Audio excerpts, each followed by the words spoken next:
guys think about Meet the X? Hmm. Well, I thought the episode was quite interesting. It really shed some light on some of these connections that we may have thought were happening behind the scenes, and um, the exes kind of surprised me as well. Some of the ladies that were previously dated, Phil's ex, for example, that kind of surprised me. But we'll go into that later. And I think some of the way that Maurier's connections all disappeared in that one date. Oh Um, man, was that yeah, something? yeah. So quite an interesting episode. Not necessarily for the positive outlook that I had in mind, but um, we'll discuss. Yeah, we will discuss. We will discuss. What about you, Ryan? You've been there before where well, I don't know, your season, did the ladies have to meet your ex or your family? What happened your season? Did Your they best friends, your best friends. best friends? Okay. Okay. And were you nervous on that date? Tell us how that feels on your side of the TV screen. You're not really nervous. You really kind of want somebody's opinion at that point because you're kind of confused yourself. Like, what's going on? You don't know who to choose. You got ultimate, what I mean, different connections, and you really, really need them to do their job and get some information from the people that you can't necessarily, that they don't feel comfortable sharing with you over the phone or on a date right away. So, Oh, okay. Okay. and Okay. I think their exes did a good job of asking the questions. Maybe that's why we got some new information. Maybe that the castmates weren't willing to talk freely about to the other to their connections, because you don't want to turn your connection off by bringing up something about sex or this and that. So it's just easier to have the other person, your ex say it. I don't know. I think, well, we gonna get to that, because that question right there, I'm like, I don't know if men really understand women at all. If you've got to have another woman ask me how my libido is, and you and I are having conversations one on one every night, there's a problem, dude. There's a problem. You don't want to turn them. I mean, you're trying to you're trying to get information while you're on the phone with the girl, but you're still trying to not say the wrong thing because the relationship is so fragile because it's Right. not that much time there. You know what I mean? So you don't want to, some stuff you don't want to bring up because you're afraid it might turn her off. And if you turn her off and you only got two connections, now you only got one. You don't want to. Well, that's Marie right there, because we're gonna talk about it. But I have to say this right up front. I feel like he's beginning to seem and look more and more like a politician every episode, and that is unattractive to me as a woman. That is unattractive. What do you mean by politician though? Politician, politicians are always trying to get everybody to vote for them, right? Whether they have your best interest at heart or not, they're trying to get the masses to vote for them, and that's what Marie is coming across as, a guy that just wants to stay in the game, but he really doesn't have a connection, a real connection. He doesn't, but I think it's not lack of him. I think he wants one. Even the fact that he was willing to, it was kind of telling on me. He was the only guy that I feel that was willing to date a woman who was upper in age and make it work. You know what I mean? I think he wants one, but Wait a minute. How old is Marie? Because when his ex said that it it's was an 41. age thing. Yeah, okay. The date was, the ex is 41, Janelle is 41, Marie is how old? He's young. He's probably younger because a lot of the guys are younger. So He's a couple of years. I think they said on the screen it says like 38, 37, 38, 39. maybe 37, 30. Let me tell you something, okay? I got two eyes, four eyes. I wear glasses, but I gotta tell you, like Marie, looking at him throughout the season, he looks every bit of 45. So look, son, if you're gonna look 45, then don't be surprised when the 45-year-old ladies are who's talking to you and checking for you. Because And he wasn't. if I'm 30, He said he if I'm stepped up and did his thing. 35, if I'm 35, I'm not looking at Marie at all. Nope. She Not felt uncomfortable with the age difference. He didn't. No, he stepped up and said, I'll go older. I know you know what I mean? I'm a little shorter, a little chubbier. You know what I mean? I'll go up with age and stuff to get what I want. He did the right thing. She said she felt uncomfortable at first, but she oh, said he okay. handled, yeah. Well, I'm glad he's being realistic about his options. I'm glad I think because he's being very don't, realistic don't about let his me options. tell you that you're not my type and you not filling my space. No, don't let me have to tell you. Oh, Denise says he's 36-ish, but he looking all of 46-ish. I'm sorry. Okay. This is the way me as a viewer, I'm looking at it, and it's not, you gotta be realistic when you look in that mirror, even if your body and your birth certificate says you're 37, if your face and your body is given 47 because you're not working out, you're not taking care of yourself, or whatever that thing is, or maybe it's genetics. I don't know. And I'm not trying to talk about the brother. He's not an unattractive male, but he just looks remarkably older than his actual age that they're telling us is his age. So I don't know what to believe. Uh, Yeah, I Um, think I think he understands that. That's why he wanted to get that sexual question off the off the books. right. We're gonna call it for now, just because YouTube. Okay, around. Let's call it the libido question. Jr., you want to Okay, I weigh in? got that. You want to weigh in? You want to weigh in on this, Jr. Just real quick. What are your thoughts about? Am I wrong as a woman? Am I wrong? no, I mean the visual aspect comes into every every sense of attraction, right? Like if you meet someone or you're interested in dating them, then attraction is a big part of it. A lot of people say that for men it's higher up on the list of priorities, but no, clearly in some cases it's high up on the list of priorities for some women as well. So I think it's natural. You want to be visually attracted to the person, but Wait I a minute. don't think you. Wait a Yeah. minute. Hold on one second, guys out Mhm. there in chat. Can you guys hear us? Put a one in the chat if you can hear us. Okay, because we got one person in the chat that says they can't hear anything. On my end, everything is good, but put a one in the chat, please. And if my moderators are in the chat, Yeah. please let me know what's going on here. Okay. Okay, there. Okay, people are saying they can hear us. Ladon, go ahead, Jr. I'm sorry. Yeah. So yeah, I think you can't really judge a someone by their physical appearance because sometimes there's more to them than just their physical. Um, but Morier isn't the same level of eye candy as maybe some of the other guys. So um, and with his Pan Africanism, Dr. Umar stuff he's got going on, that may be what he's Yeah, he using got a to. lot. He got a lot going on. He got a lot going on. He trying to be everybody. Like I said, he's a politician. He's a whole Well, politician in my eyes. that's why they sent Christopher home. They said Christopher was trying to sell himself to everybody, right? But I don't think Morier necessarily suffers from that, in my opinion. I think he's revealed a lot about himself in terms of his belief system, and that's obviously turned some of the ladies off this time. And I think he's definitely a guy who really relies on having more conversation and chemistry than being physically attractive to most of the ladies he dates. But if he chose to date someone who's older than him, there's nothing wrong with that. If that's what he wanted at the time, and that's what she was feeling. So What is Yeah. wrong with a guy politicking for himself and saying that he the man You though? know what, Rod? Here's the thing. It's nothing at all wrong with it. But if I feel you're doing it, then that's the problem. You get what I'm saying? Like it's nothing wrong with me leading you to where I want you to be, but if you can see the mechanics of it, you're not doing it properly. Does that make sense?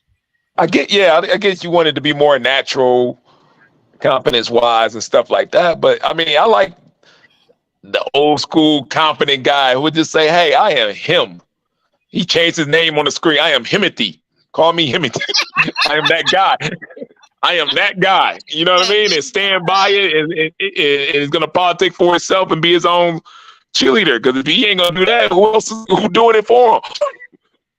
Like I said, I agree. But it It's a matter of you the coming street across. don't like that, I guess. But I don't.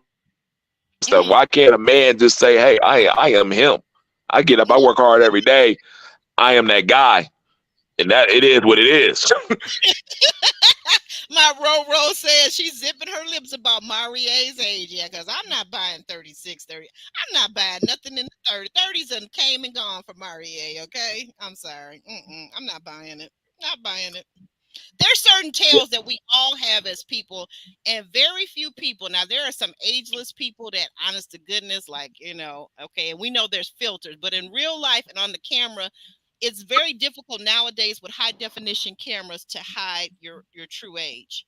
I worked in the industry and I know tales and I know what to look for. So I'm looking at Marie, and again, I think it's because, to be honest, and I'm not body shaming anybody, but when you're heavier than you're supposed to be, you're overweight.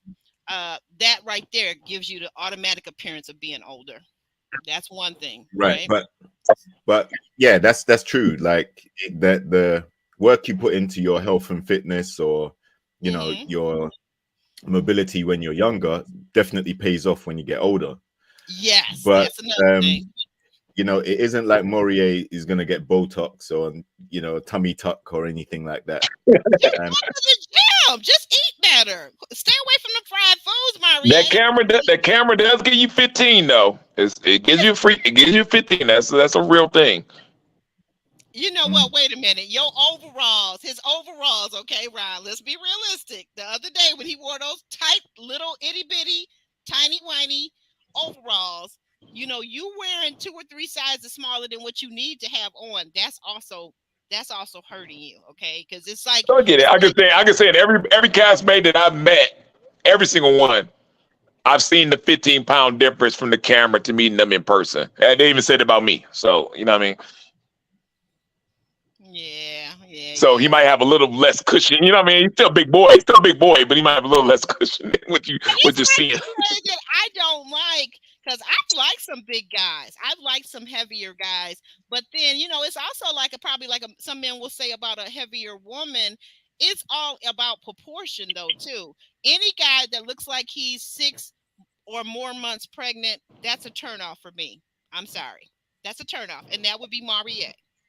Marie looks like he's You pregnant. basically saying his height doesn't doesn't blend it out. Is what you're Height saying. is not working with the proportion. The proportion is not proportionate. I'm sorry, it's not proportionate. And I'm gonna tell you this. I'm gonna say this right here and now. If I haven't said it before, I believe it's a lie when we as society say that men are visual creatures.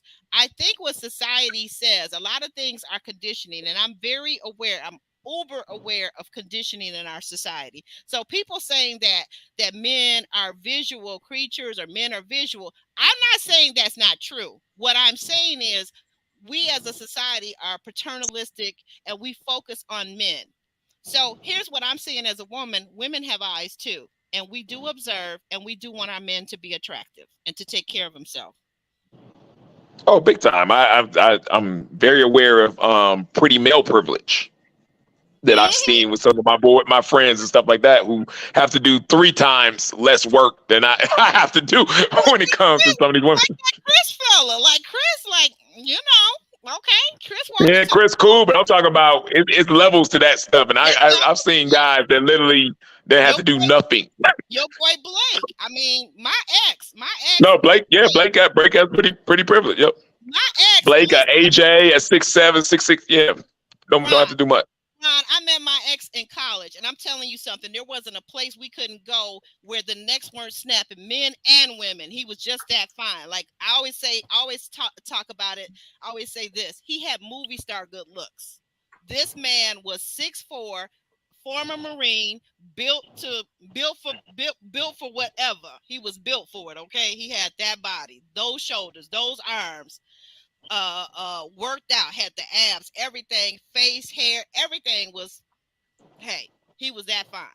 So like, okay. and my thing was like I've never really wanted a man to be uber fine. But he picked me.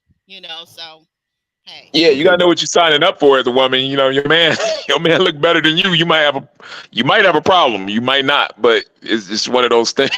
But certainly, you're not gonna be able to expect everything from him that you might be able to expect from an average looking guy. It's gonna be different. And I So found that out down the road too. I and did. hey, I found that out. You're listen, right. body positivity is a thing these days. So Yes. you know, So talk about that, JR. the heaviest set people are definitely out there in abundance, and Morier may be the heaviest looking on the cast or more out of shape, but again, he has to compensate for that with elements of his personality. The problem is that seems to have turned people off, like the personality part. So if he doesn't have the pretty privilege, like say Marvin, who got away with stuff, Yeah, the sex, absolutely. the questions he was talking about with libido and all those other things, Hmm. he stayed on because he was eye candy. If it was Morier saying the same things that Marvin was saying, he would have been gone a long time ago. Oh, he would have been gone the first episode. We'd be like, "Bye, you gotta go, boy. You gotta go." But Exactly. instead, So he's overcompensating. Here's a good point what you're bringing up, Jr. But I feel like he's overcompensating with the politicking rather than being charming and charismatic. He's politicking, and for me, that just is like it's a little bit too heavy-handed. yeah, but he may not have that in his arsenal. That may not be who he is. We don't know. What do you mean? What do you mean? Like, so we don't know if he's a charming guy in that sense where he's gonna romance you and all those other things. He hasn't done that on the show. So um like I said, for me, he has kind of put himself in a position where he has to lead with his personality because he doesn't have the maybe the physical attributes of some of the other guys, but that's obviously what's turned the ladies off as well. I mean, it's one thing to be or yeah. yeah, it's one thing to be Pan African and pro black and all the rest of it, but Right. then he goes into the crystals and the spirituality and all these other things. So he's losing his targets, very quickly too. So it's not Yeah, working. it's a lot. Does So anybody? sometimes you could play into the audience Mhm. and not play into your date. So you might, oh, Pam and African sound good. The audience gonna like this. But what is your connections feeling? You know what I mean? You're not charming as him. Your mindset is thinking about the cameras too much, thinking about, okay, when this gets played back, how's this gonna come across? And sometimes as castmates, we think double like that. They don't want to admit it, but it's true. If you understand what I'm saying. Right, right. Roro has a comment. Yeah, so you're kind of playing.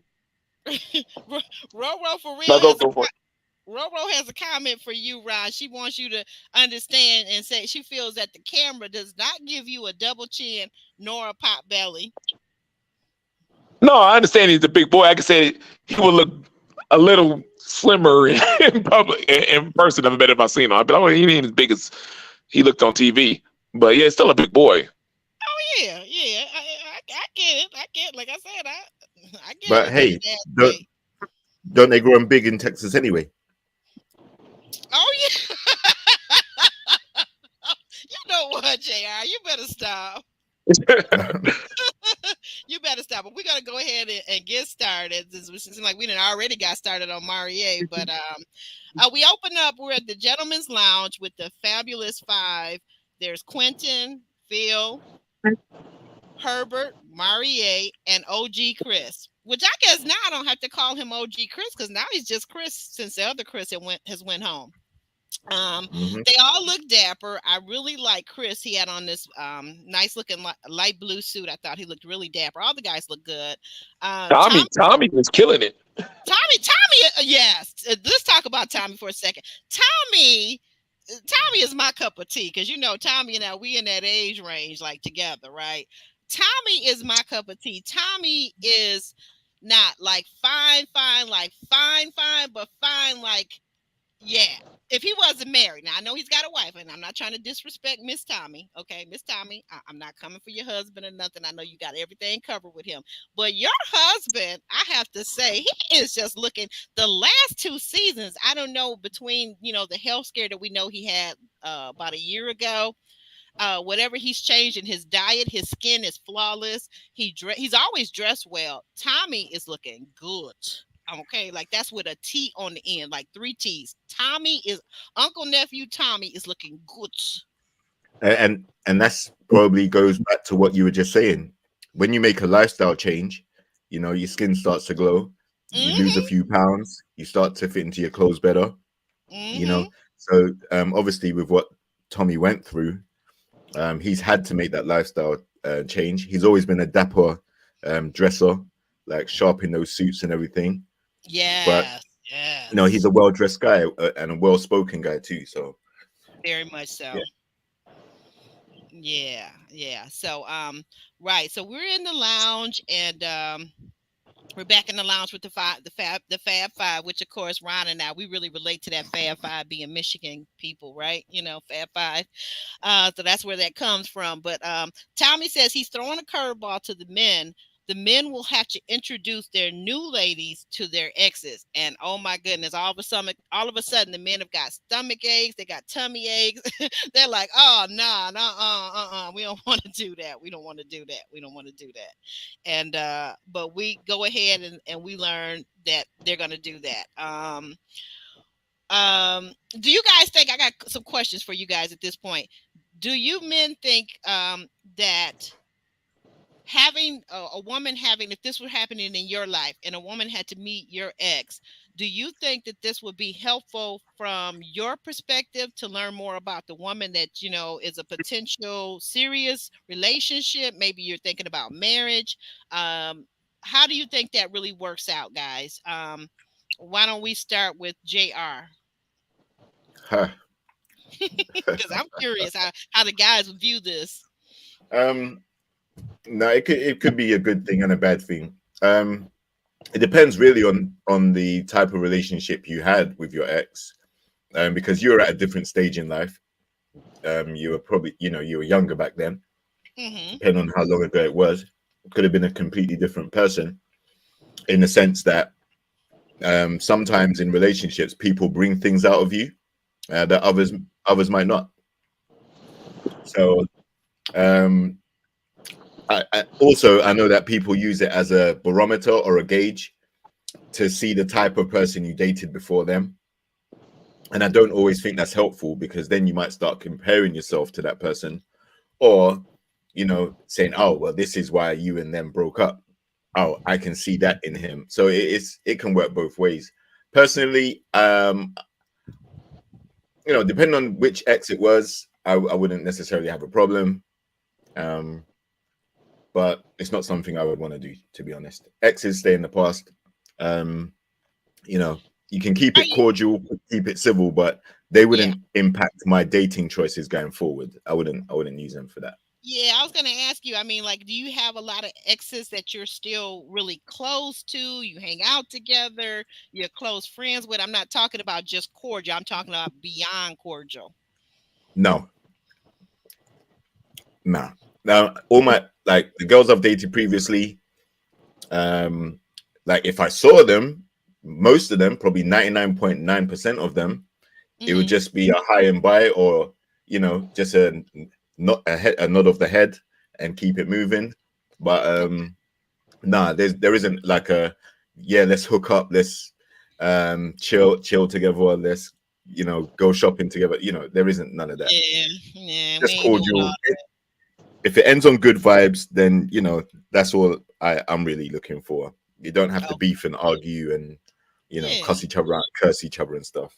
But yeah. at the same time, we're not going to hang out because they've got a life to live themselves, and I'm moving on with my life too. And you know, I wouldn't want them Jr. in my. Jr. We're alike on that. We're alike on that. Like I've told our viewers on this show before, like I don't do back and forth. I don't do like the lovers that make up and break up and every 2 weeks they're broken up or 2 months we're apart and then we come. I don't do that. You say goodbye to me, you say it's over, I'm like, okay, see ya, peace out. You ain't never got to tell me twice. And I'm like, I'm gonna be cordial, but I'm not gonna be calling you, and you darn sure better not be trying to call me because you will get blocked. Ron, what are your thank you, JR, for that. Ron, what are your thoughts about it? What as a guy, what do you feel like you learned from this? this type of I, situation? I think you can learn a lot as long as it was the last relationship they were in. Anything before that, I think is useless. Like I had to meet Alexis ex, and she couldn't find her husband, couldn't show up, her ex-husband. So she Right. went and got somebody all the way from college. Like, this even like 10 years ago, she had a baby. You guys were in your 30s at this point, right? You and Yeah, like yeah. So yeah, 15 years later, she'd have been married and had a whole kid. Like, I couldn't learn anything from that guy, you know what I mean, at all. So I'm just sitting there twiddling my thumbs, trying to think of some conversation to come up with because it was useless. But I think if it's the last person, you can learn a few things. Because what I learned about men from knowing a bunch of guys all around the country is we're different, but we're not that different. So it was something that kind of bothered him or was an issue for him. It could be an issue for you because, like I said, I know that everybody wants to think that, this is great, this great diamond in the rough, Prince Charming, no flaws guy, but we all men have flaws, and a lot of our flaws are kind of similar in some ways. So if something irritated him, it might irritate me. So I do want to hear about, their relationship with going. I make my own assessment, but I do want to hear about why they broke up or what was his concerns and things of that nature. Because 8 times out of 10, it might reminisce something that's going on with me. So Okay. And also, can I just add, like, it depends Yes. because you had like Quentin bring on someone who he wasn't even exclusive with, but he still classed her as an ex. Like, so Hmm. Oh what yeah, kind of he ex? did. They did say that. Like Yeah, I was wondering, like, what was that about? exactly. So, well, what it was about is it wasn't really an exclusive relationship. So, is that really an ex then? What was that Mm. relationship? It could have been just a hookup or a few times or whatever. it might have been the closest he had to a relationship. Derek Jackson over there, you know what I mean? I don't think Exactly. I told you he was Oh, telling everybody what they wanted to hear. scary. That's scary, Mhm. right? Because at that point, if I'm on that date with them, we're gonna get to that. I'm scared. I'm nervous because of quite a few of these guys. Like we even heard OG Chris, his ex, basically saying that he wasn't ready to settle down and so forth and so on. So I mean, I don't know. I don't know how far out. I guess the first thing, I don't know if they edited out of the scenes. I know there's a lot of stuff we don't see, but I guess the first question, you're right, Ron. The first question I want to know when I meet the ex is, how long ago did you guys date? When did you break up? What broke you Mhm. guys up? These are all questions I want to know. Yeah, and we saw that play out a few seasons back with what's his name, LJ. He bought his Oh ex, God, yes, and yes. they were still linking up, and she still said she loves him and all this other stuff. So the two prospective ladies that he was dating on the show Right. were like, well, why don't you two just hook back up, because there's obviously still something there. And if you There slept together was. recently, if you've been sleeping together recently, why go through this process? Right. Why are you So even here? Right. exactly, but thankfully we didn't hear none of that this time. It seems like Yeah. a lot of those Nobody relationships are in asked the though. But past. wait a minute. But JR, did anybody ask? Did anybody really ask that question though? Because that was a bold question that she asked. And I mean, I think she asked it. I'm trying to remember, I'm talking about with LJ. But she Yeah, asked it so nicely, and it just came right out of the young lady's mouth, like, "Oh yeah, we've been kicking it, right. we friends with benefits." That's because of the I'm like, chemistry. That's because of the chemistry that they both yeah, had. yeah, Yeah, it was yeah, it was obvious that Looney and I think it was Looney and Trinica, when they saw the chemistry between LJ and his ex, they were just like, nah, we need yeah. there's something. Something's. Right.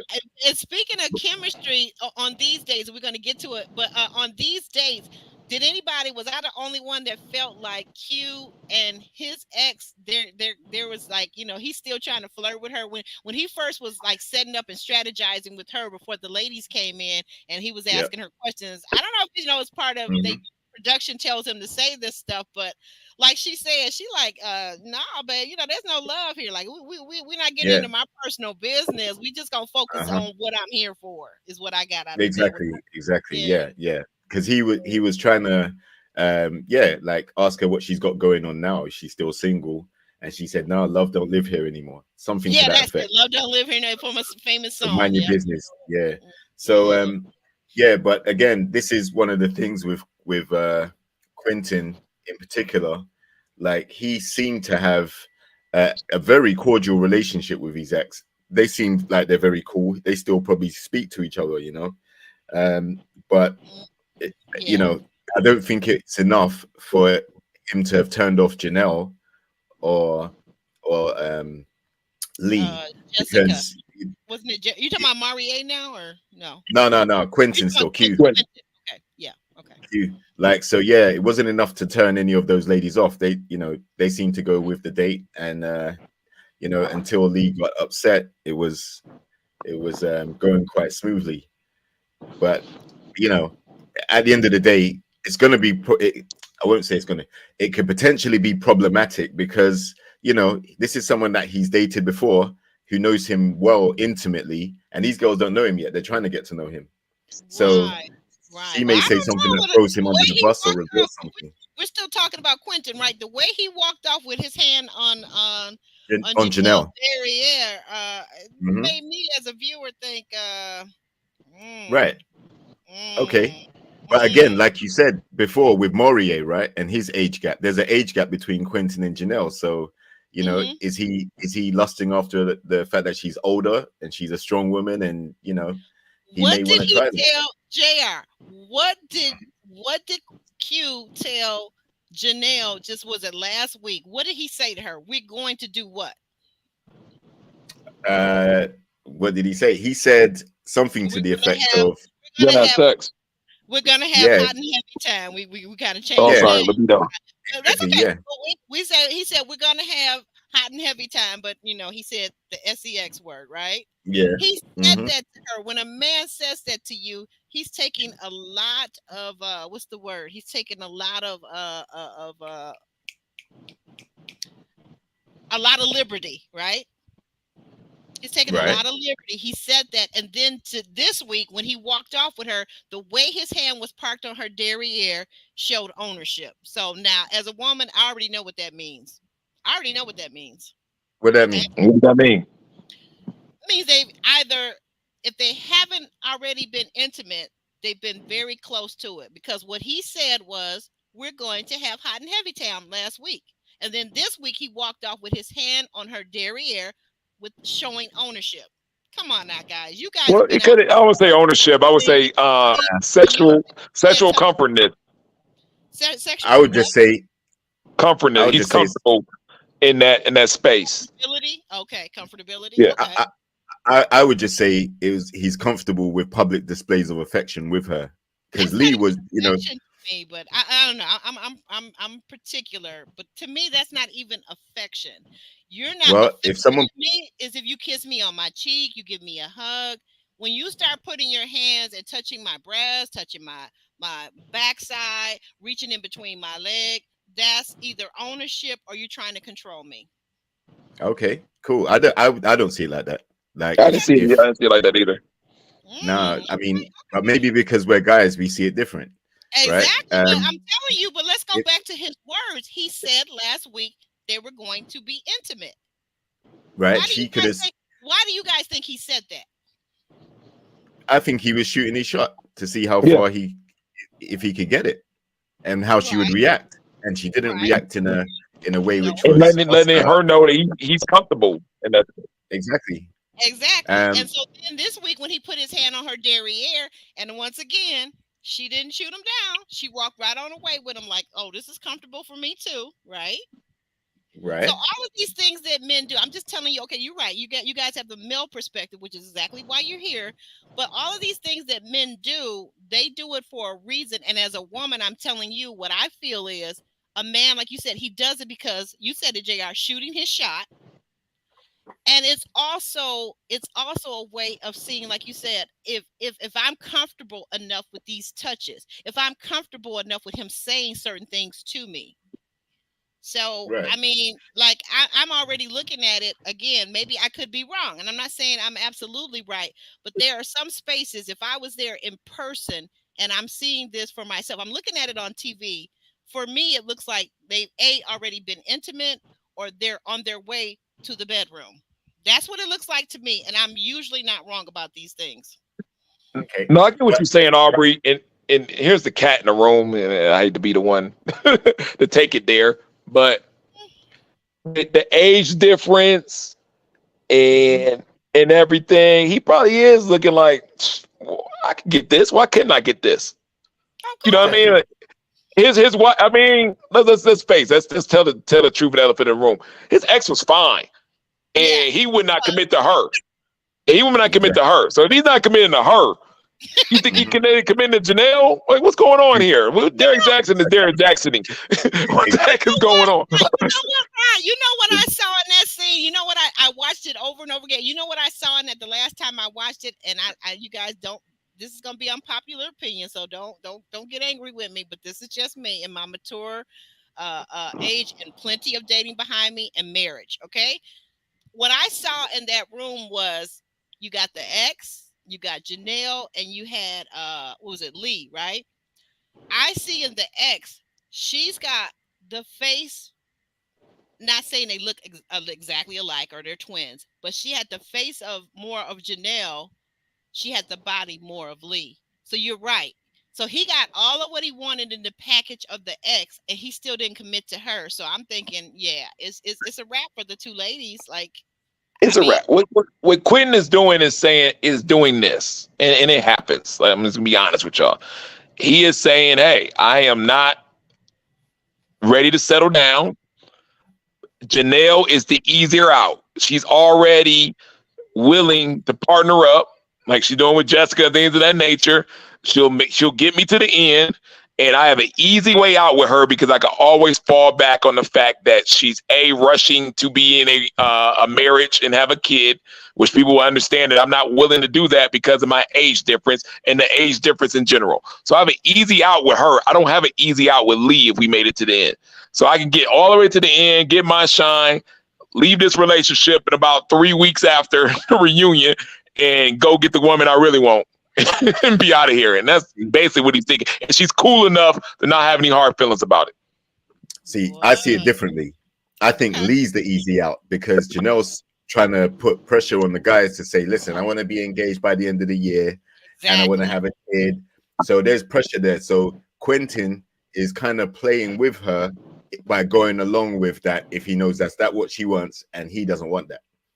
Whereas Lee The easy hasn't out said does not have to do with the castmates. The easy out has to do with the audience. That's the pressure. When them people get in your IG and start messaging stuff and say, as the male, and say why you're not with her no more, what happened, it's all your fault, this and that. The guys understand that type of pressure is going to happen if they're linked up with a woman towards the end. They need an anything. out. Jason didn't have an out with Liz. Dante didn't have an out with Oak. You know what I mean? They got terrorized for it. Joel didn't have an out with Benicia. He got terrorized for it. Men understand that. When I mean an out, they're not talking about their castmates. They don't care about that. They're talking about how the audience is going to vilify them as the male, because it's a woman's audience, 80, 90%, if they leave the relationship after the reunion or it does not last, what's my ease out to get out without looking like the villain? Hmm. Mm.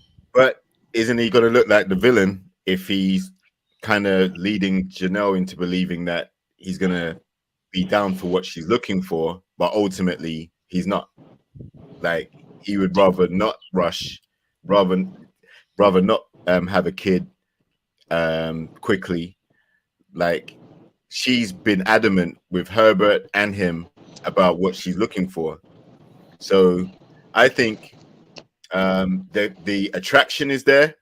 I think there may be some chemistry there. You know, obviously the lust part may be there for him as well. But long term going forward, I agree with Ron in the sense where that age gap, I know that's not going to work. I can see that's not going to work. And eventually, if when she realizes that he's not going to be rushing to get engaged and get married and all this stuff, then he will be the villain. No doubt about it. The way I don't think Janelle's, so because of his age. Like if you're a 4-year-old man, the women audience is gonna be like, you should have your stuff together. What's wrong with you? You know what I mean? Like what da da da da. But at 33, even the women and this type of audience stuff like that will give you a little pass. It's Okay. just Not too Janelle. young of an age. Oh, Janelle already know what the deal is. Trust me, she in on it. But what I think, but you know what I mean. So she gonna give him a pass. I'm talking about the audience. That's all he I, cares about. That's why he's talking to Derrick Jackson for all the time. I'm Yeah. And gonna they're gonna go give him ahead. a pass to being 33. I'm Talking in gonna Derek say Jackson. I'm gonna say that with Janelle Ryan, I want to say this to you especially. I want to say with Janelle, although she's 41 and she, in my eyes, in my estimation, and probably yours too, she should know the deal with home team with Quentin. I'm gonna say because of the way she's moving in on these IG streets, or she has been, because she's been, I think, quiet lately, and her immaturity. I'm gonna say that she actually doesn't know. She doesn't understand what is unspoken. And because he's saying the right things and he's talking about let's have hot and heavy time, he's her type clearly. She's turned on by him clearly. He's letting her know that he's willing to give it a go in the sheets. Um, she's like a lot of women. She becomes foolish and delusional and thinking that a turn in the hay means that you're going to get that ring, and it does not mean that. She too smart for that though. If 9 out of 10 But of she's us not know smart enough to that the pull up. age difference is not gonna work, you know what I mean? How does she not know it? She's supposed to be the smartest woman on the cast right now. Wait a minute, but she's not smart enough to know that when she got to pull up on Katarina. So to me, a person that's 41 years old still pulling up on folks, that's not intelligent. That's not showing intelligence at all. Um, there's I a mean, they difference. called her a thug. She be thugging.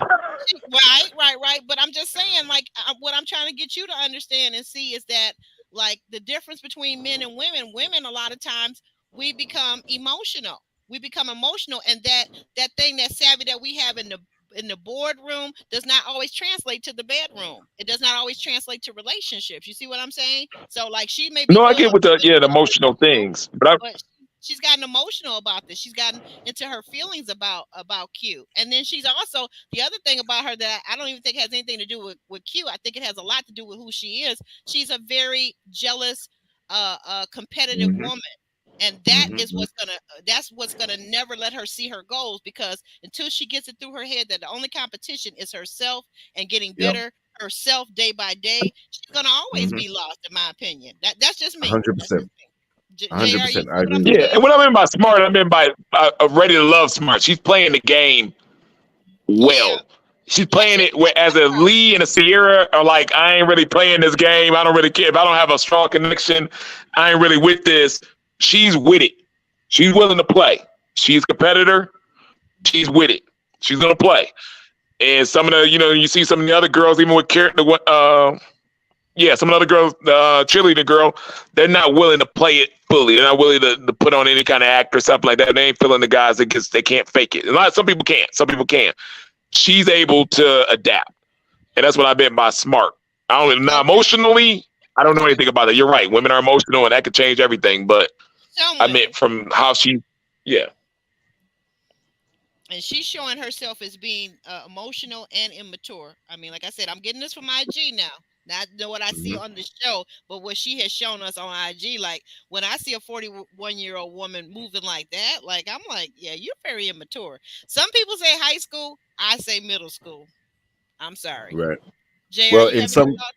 Go ahead. yeah, in obviously in most cases you're gonna expect in with an older lady that the guy has to act more mature in order to catch up with her. But in Janelle's case, it could be the case that she's more immature, so she's more down to his kind of age group in the way she behaves. Um, but the long story short is what she's looking for is a fast track family. She wants to get engaged. She's not going to be the one asking for engagement. I guarantee you that. But she's trying to put that pressure on. And he actually said on one of their dates previously, he's with it. She specifically said she wants to get engaged and she wants kids. He specifically went along with it. So for me, Yeah. I don't believe that he is going to do that. I think he basically just wants to knock the boots, and because she's Right. attractive, but that's about it. And he's gonna get a pass because of his age. She has every right at her age to want to fast track a marriage and kids. Let's not put that past. I think that's exactly what she would be doing. If that was my sister, I'll tell her That's what you should be focused on and doing. But you can only date what's there. It's 10 people. And they did not do a good job this year casting men 44, 48, 49. They missed that whole boat of age demographic when it came to the men, which would be maybe the type of man that she needs to be ready to, to take that next step and maybe adopt or get, married right away or be at that seasoned age. They didn't have it there.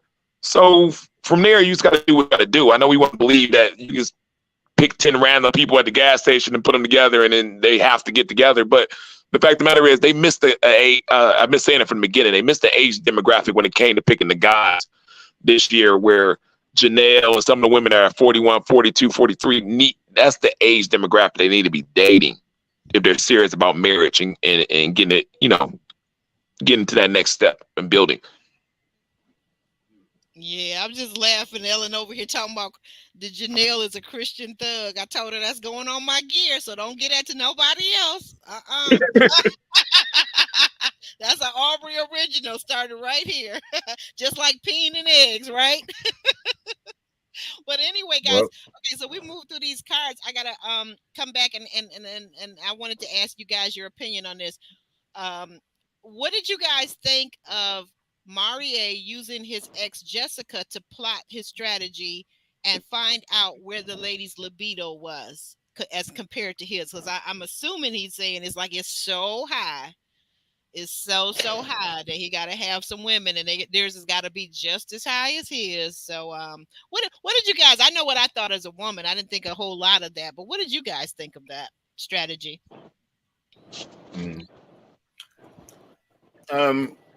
I think what he tried to do in a roundabout way was gauge his connection's level of physical or sexual attraction to him, and that to me seems like a lack of confidence, or he's genuinely he's not in the know. He doesn't know how they really feel about him in that aspect.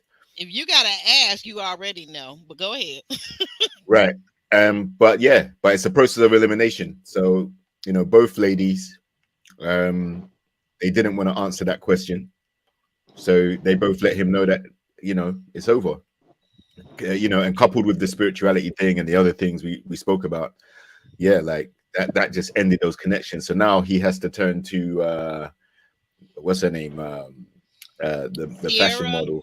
Yeah. Sierra. Yeah. Exactly. Miss Because Birkenbag. Miss Birkenbag, exactly. Now the thing is, there are some guys who have led with the sexual conversation, the libido talk, and look where it's got them. Right, your boy Marvin, he's home now. Right. That's right. He's home. Exactly, and he was doing it the most, and they were intrigued, but they know that that's not who they want to date at the end of the day. And with Morier, he doesn't have, like I said, he doesn't have the physical attributes that most women on the show are finding attractive. He isn't the eye candy. He isn't the Brandon, or he isn't the, he doesn't have it like that. So I think he kind of chickened out and let his ex ask that question, and he got his answer. So can't be too mad.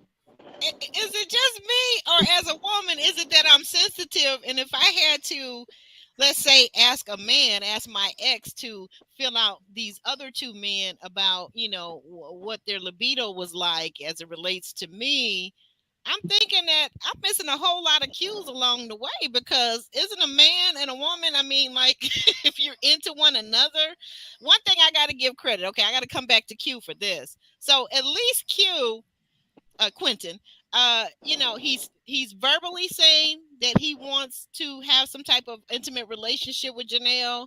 At least he's touching her and putting his hand on her body in a way that's saying, you know what, I like what I see. Yes, ma'am. You know what I'm saying? So, like, if I gotta ask a guy to ask another guy, like, I'm already done with that situation. Like, I'm already assuming and knowing that you don't really want me in that way. But that's not fair. I've never been around a man. Judge. I've never been around a man that wanted me. You can't judge Quentin over there with his 6-pack chilling there with Janelle and put in the same situation. I feel that Morier had the right. He has the right to know. He said, "I like what he asking the question. Just get it out the way." Like, you know what I mean? He said, "Hey, I'm in the meat delivery business, and I want to know who's in business." Oh He my wants to feel the women. all these double entendres. So good grief. You want to know who's in business because look at the women. He got 2 women that are very. I ain't gonna say to him they probably been more on the masculine side, right? So he's not getting that femininity that just comes with that sexy femininity, sexual being that's just in a woman that just comes out where you don't have to ask. These women are kind of masculine, especially towards him. Probably he's probably most of his conversation on the phone was probably about black issues and political issues and other castmates and things of that nature. Right. So when he needs to know, right. If he has a high libido, he needs to know. Right. Mm-hmm. But if these women are in fact masculine in their movements, he would already know. This is what I'm saying. This is what you're. But what I'm saying is, with them blaming on. If I want a man and he has not made a play for me, he has not stated his interest in me. Trust and believe. If I'm in that space, I'm single and available. He's going to know that I want him in that way. So how are you telling me that these women are masculine, but yet they show no interest in him physically? Why they gassing them up then? They still there. They should just be honest with them then and say, hey, I don't feel a sexual attraction there. Why don't women ever do that? So we blame the men for taking a shot, but the women never. Women would take that free chicken, a free steak, and not tell a man that, hey, I might not be 100% sexually attracted to you. You might have to grow on me. This might take months or might not never happen, but I really enjoyed a nice dinner. Okay. And I'll keep doing this because you're not making no passes at me and I feel comfortable. I can see your points in this because there are a lot of women that will string a guy along, just like there are men that will string women along. I see your point. When I was young, and he needs to know because he's saying, "Yo, I understand that y'all may be stringing me along, but I have a high libido. I like sex. So I have to at least find out if someone's on that page with me. And if it ain't, then my connection ain't here. But if it is, okay." But yeah, he gets asked 2 of the wrong women, I think, because I think he asked Sierra, she was with it. I bet if he would have had a connection with Kara, which she didn't because of the whole black issue thing, but I bet she would have been like, oh yeah, I'm down with some sex. But I think, and as a man, I need to start doing it. Me traveling around the world and stuff like that, I kind of figured out that American women has a relationship with sex that is different than the rest of the world.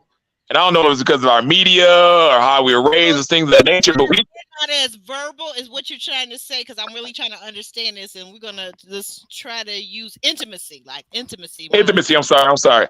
Well, so, we kind of use. Women aren't able to verbalize or even physically demonstrate that they're interested in you and they want an intimate relationship with you. Is that what you're saying? Well, I think we kind of demonize women in their libido, having a normal high libido and being proud about that and saying that.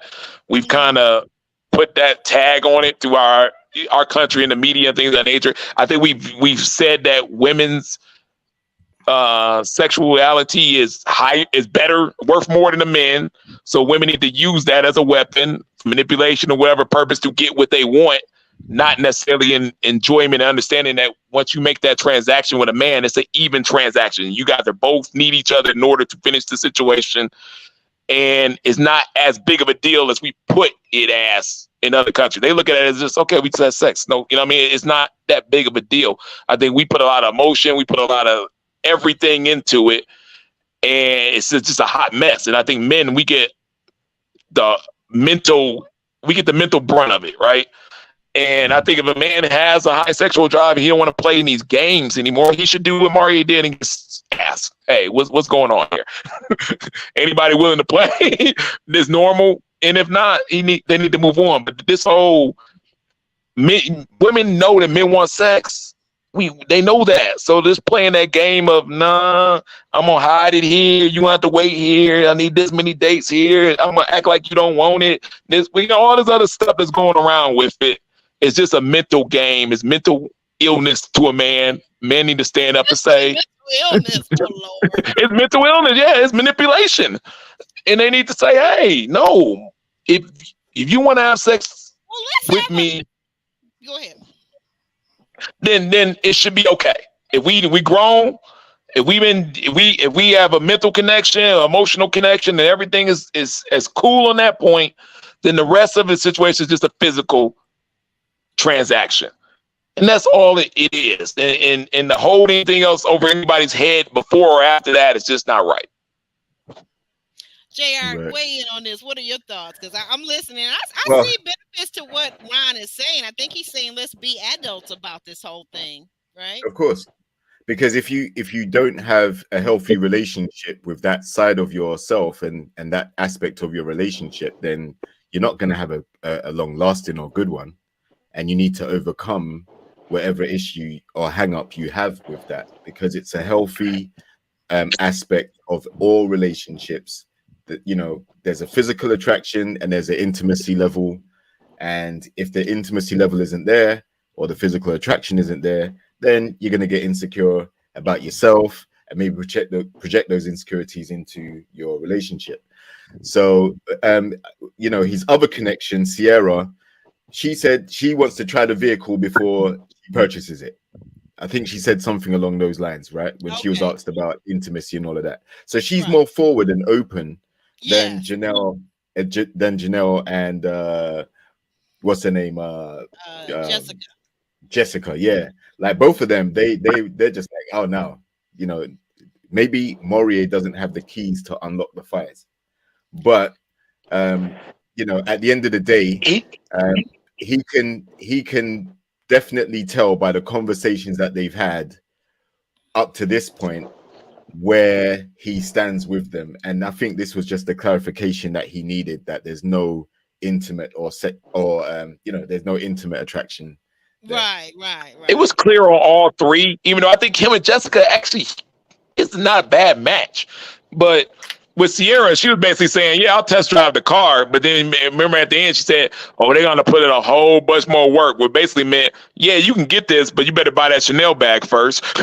Yeah. Or that Birkin bag. Birkin, If you got Birkin. Yeah, fifty you're gonna have to. dollars, Yeah, if you got fifty you're gonna have to prove to dollars. me on gifts and treatment and all this other stuff, and you Right. have to do a bunch of roller coaster stuff to get it. And Right. Mhm. he's not willing to do that, so that's not gonna be a Nope, sexual connection. nope. Yeah. And I It like would be. Janelle, I can understand that Yeah. not being a sexual connection, but Jessica just needs to. I think she Intimacy. might need to loosen up and maybe give it a go around. Well, you're missing the Yeah. point. I mean, JR, is it just me? Help me out here with Ryan. Ryan, you're missing the point. Janelle and Jessica aren't attracted to him. They aren't attracted to him. They like, I said a moment ago, I said that Mario, he gets on my nerves with his politicking. But to be honest and totally transparent, the two ladies, he's their key to staying on the show, right? I understand that part. I'm saying in Jessica's situation, she has the best conversation with him. He's able to tolerate some of her masculinity and things that I think that she But why needs to didn't he rethink the ask her? looks. Why didn't he ask her when they were having one-on-ones outside of the show? Why didn't he ask her then about, hey, you know what? Like, you can start with sometimes a conversation, asking a question is actually confiding and telling someone what you like. Like, so She if I'm doesn't Right. bring that energy. Everybody said even on a date with Chris, she don't bring that energy. That's basically what that I what mean, Chris's ex was saying. She does not bring any feminine sexual energy towards Nope. this wait a minute. Wait, situation. wait, wait, wait, wait. Suck the energy Listen. out of the room. Yeah, listen. But if I'm asking a question, sometimes asking a question is actually telling something and getting a response. So if I'm him, I'm saying, you know what? This is the way I am. When I'm in a relationship, I oftentimes, I'm gonna get down this many times a week. I like to be affectionate. I like this, that, the other, the third. I'm not gonna, say name everything, but you get what I'm saying, right? And when you do that, when you say I get what I'm something saying. about yourself, then the next time the person now can respond back, call and response. They can say, well, you know what? When I'm in a relationship, blase, spleen, blah, blah, blah. But if you're always not knowing how to phrase a question, sometimes some things are a little sensitive, but you're never sharing yourself, then why should somebody be vulnerable and share what they like with you? because she's the woman in this kind of process. They're supposed to be the one that kind of initiates that talk. You know what I mean? Like I'm a sexual guy. I was dating Alexis. Alexis is a sexual woman. I didn't know y'all saw it before I did because you know you seen her talk about the other guy, AJ, and some of the other guys.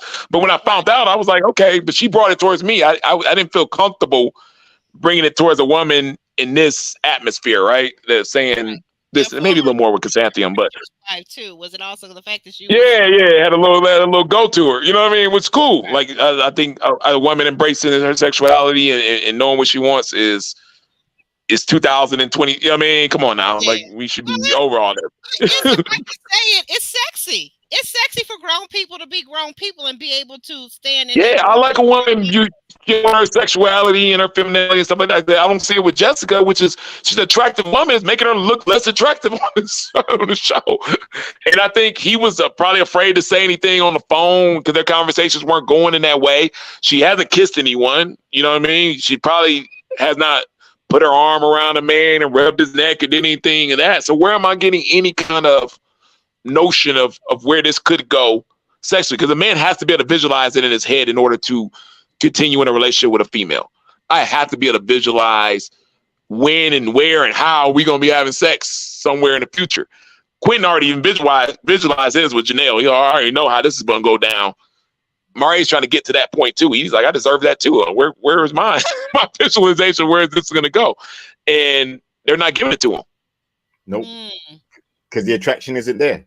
And the thing is, That's what I those keep saying, JR. Nobody's right, listening right, to me though. right. But the thing is, like when you have conversations with somebody, I'm assuming that the atmosphere in the conversation will lead naturally to those type of discussions. And if it isn't getting there after multiple times of speaking to them, then yeah, you must press the button and the emergency stop button and ask, where is this actually going to go? If we haven't had those conversations about intimacy and all of that, so you're probably not feeling me.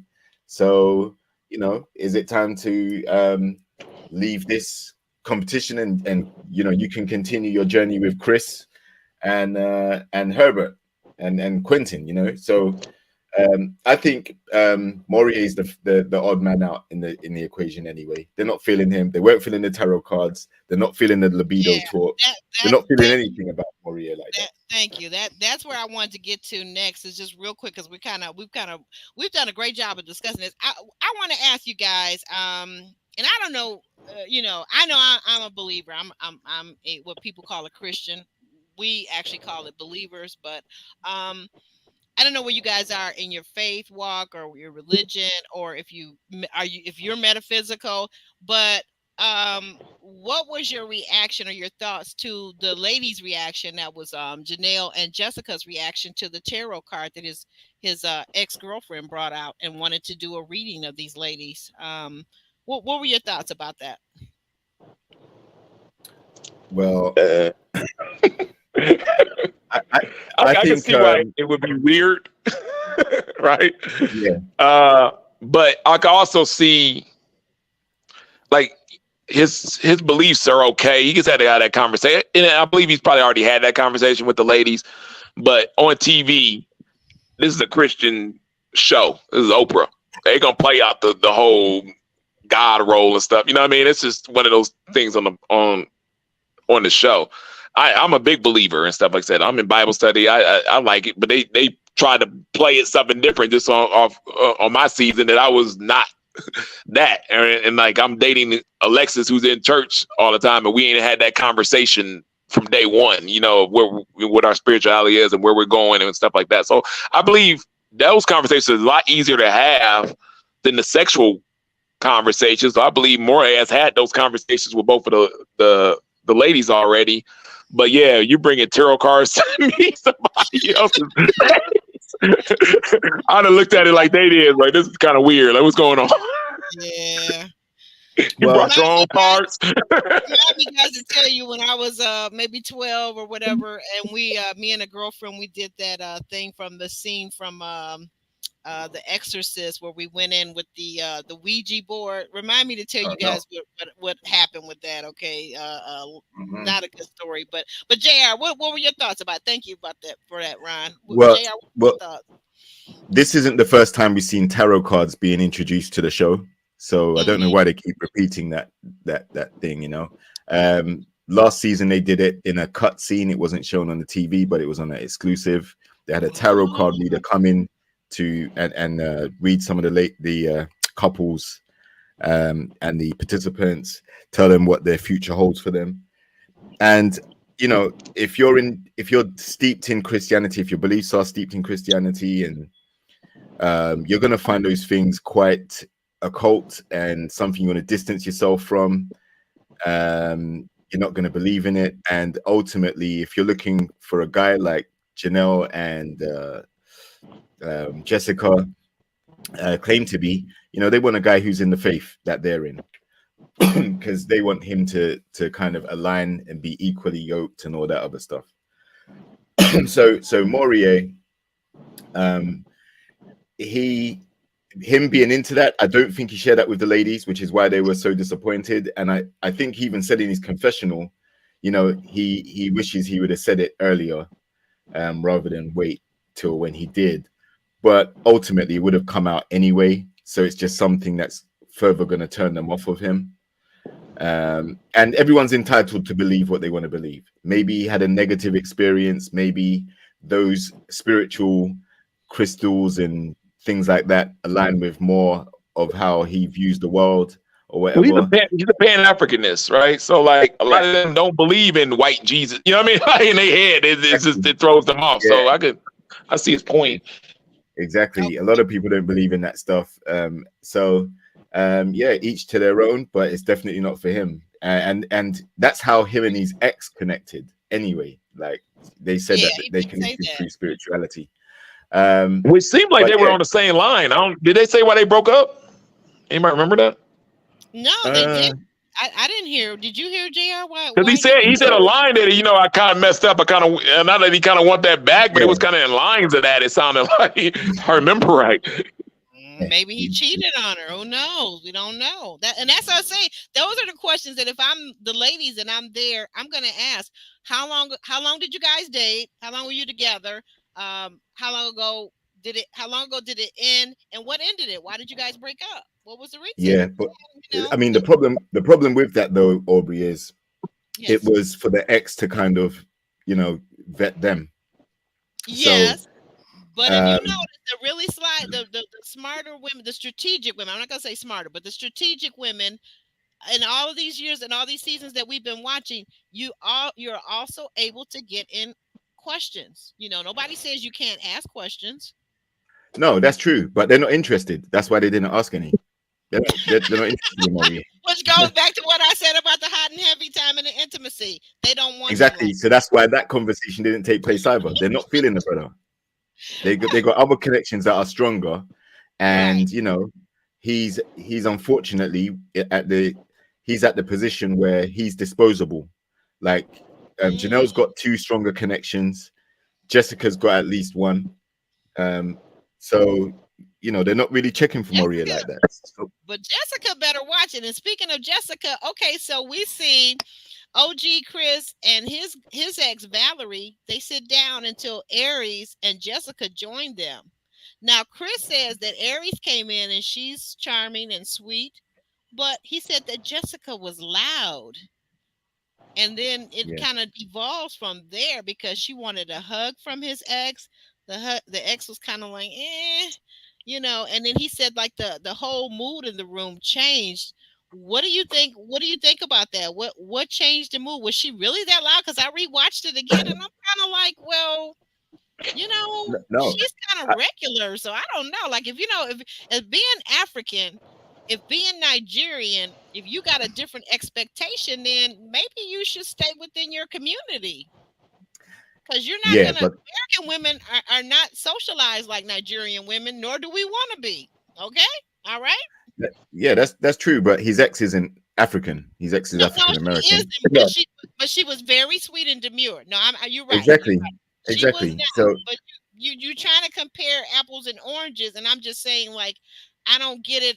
I didn't really get or see anything that she said or did that was really loud and out of the way. I didn't get that. No, I don't think that's what he was saying. I think her demeanor and her attitude spoke louder than what she was actually saying. So that's why the ex also said as soon as she came in, it's like the mood just changed. It just dampened. And Mm, that's the contrast between Aries and Jessica.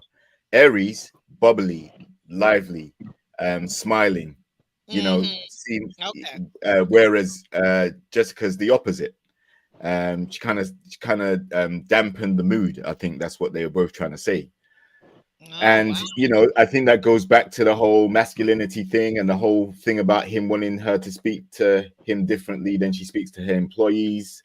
There's something about her demeanor or her affect which is quite it doesn't allow him to get close to her. Like there's something that's pushing him away in the way that she in her mannerisms. Right. And that may be uncomfortable for her to hear, but unfortunately not everyone's going to like um the package that she brings. She needs to find someone else. If she has a problem with speaking to him kinder or softer, she's not going to do that. And then in this particular date, um you know let's be real, Aries came across a lot better. And even the ex said that, hands down, Aries is like the one that clearly won that round. So Mm. Yeah, this ain't gonna work. I got a friend, that best friend, Nigerian. He's my business partner, and we on the car lot together. He's just like Chris. Both kind of shorter, have a little short man complex. Both perfectionists at probably everything they want to do, because kind of like the ex kind of said. And he ended up getting engaged to a woman, and he liked her a lot. It just wouldn't work. He had to go back to like Jehovah Witness temple to get a woman who was on that rule set to be able to do what his ex said she had to do. She had to basically be submissive and go with his program, and be the help take. And that's and in that religion, that's how it works. And in the Nigerian culture, sometimes that's how it works. But that's a person that's that big of a go-getter, perfectionist, everything. That's what they need. I mean, it just is what it is. And her We being a more of a masculine, independent woman and stuff would never work with a guy named Chris. They work too hard. Them guys go hard. I mean, like him, my friend Jonathan, they go hard every day. There's no time for independent woman with her own many stuff going complete. together and different her needs and things of that nature. Y'all both can't want both. Y'all both. I say this all the time. You both can't want a helpmate. Yeah. That ain't how that works. I used to tell the guys that I work with in this big old truck, I used to say, I need a wife. And they would look at me like, oh, she's that girl, like thinking I was maybe, gay or lesbian or whatever. And I wasn't saying that, but what I'm saying is if I'm working this job, I'm doing electrical and I'm working all these hours, I'm working like 16 to 24 hours a day, working overtime during storm season. And I need a wife. I need somebody to make my lunch, make my dinner, rub my feet. That's what I was saying. I mean, It not is men out there to do that. It's okay. I wish more women who, if you're going to be in the workplace and do all that, I wish mm-hmm, they would. Then the dynamics have changed. I wish the women will get with the program and say, okay, I am not that type of woman. I'm this type of yeah, woman, and my needs are going to be different. Because if you're in the rat race like I am every day, right, you're me. right. You working like a slave right there, like I am. Exactly. You going, Like a you doing. Hebrew, like a Hebrew, right? Like a Hebrew I was working back then. Yeah, it is. It is what it is. Like my dad used to always say, like when he saw like the independent like women be like, oh, I'm a bad B, I'm a boss chick, something like that. My dad be like, you ain't bad. Why you a bad? You getting up every day in the morning, going to work, slaving every day like I am. He's like, my Right. wife is bad. She's sitting at home watching movie every day while I pay all the. That's a bad bitch. You ain't a bad bitch. I'm Like, torn between these two lifestyles. I'm torn between because the real me at the core of me, because I had a dad that guy.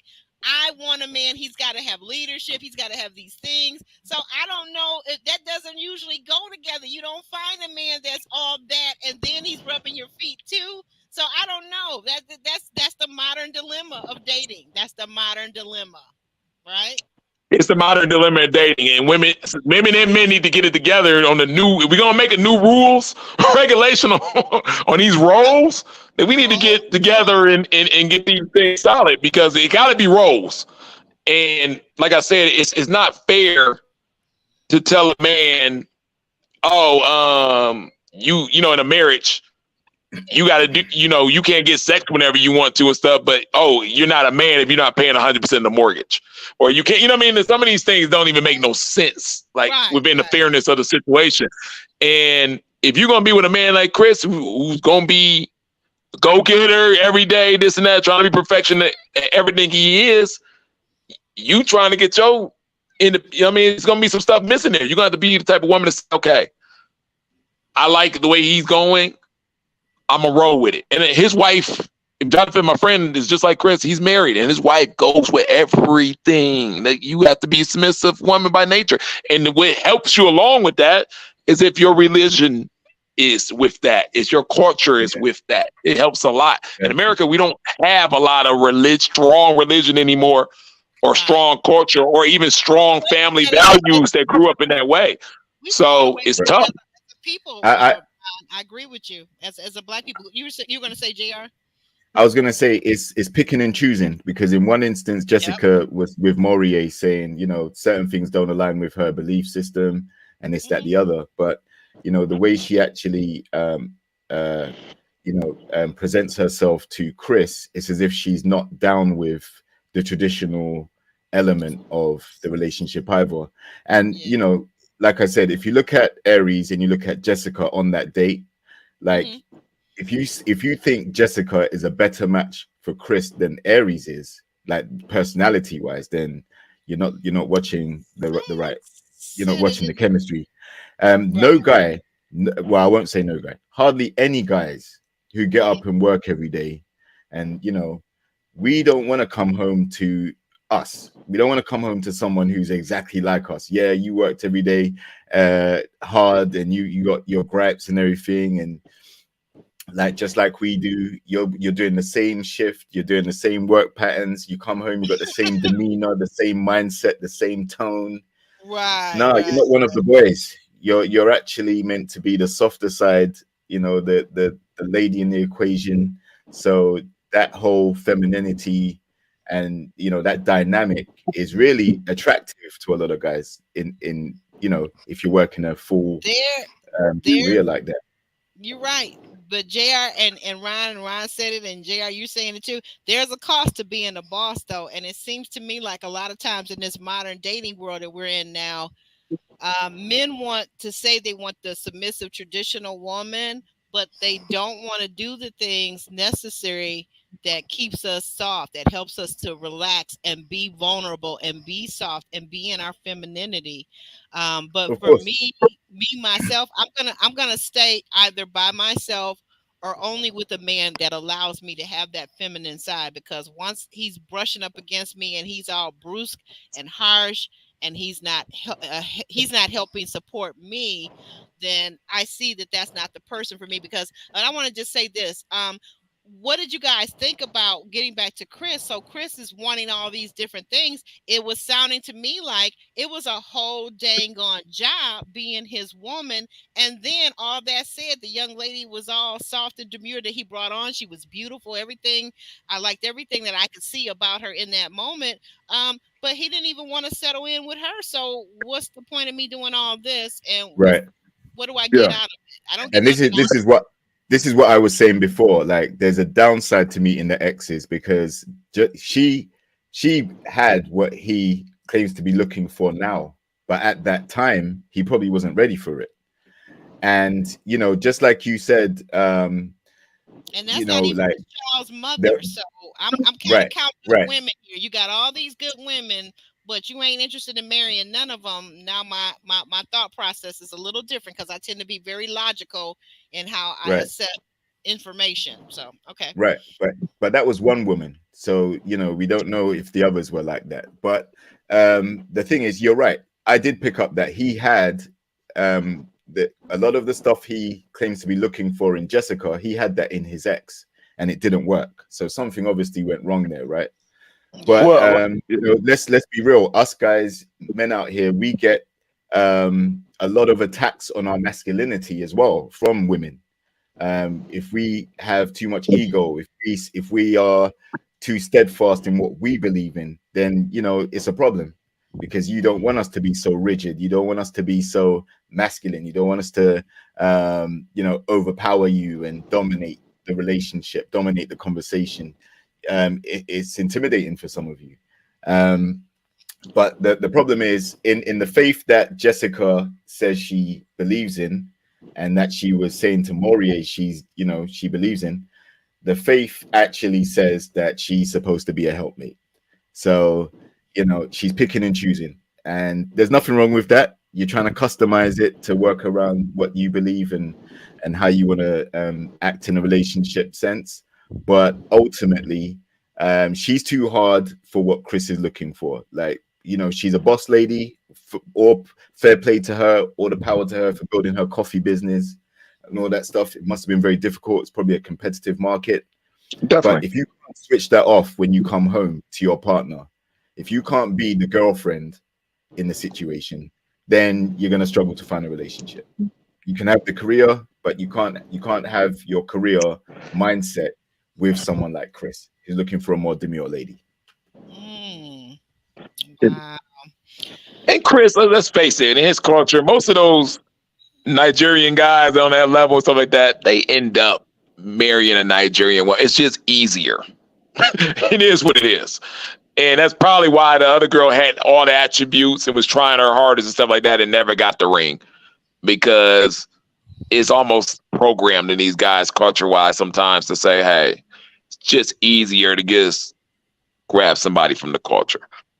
Yeah, Hmm. but he Eventually, also did I have my say, fun. I'll play around. I'll do what I got, whatever like that. But when it's all said and done, it's just easier this way. right, but he also did say earlier on in the season that he was actually given an arranged marriage with somebody in his culture, and he didn't want that.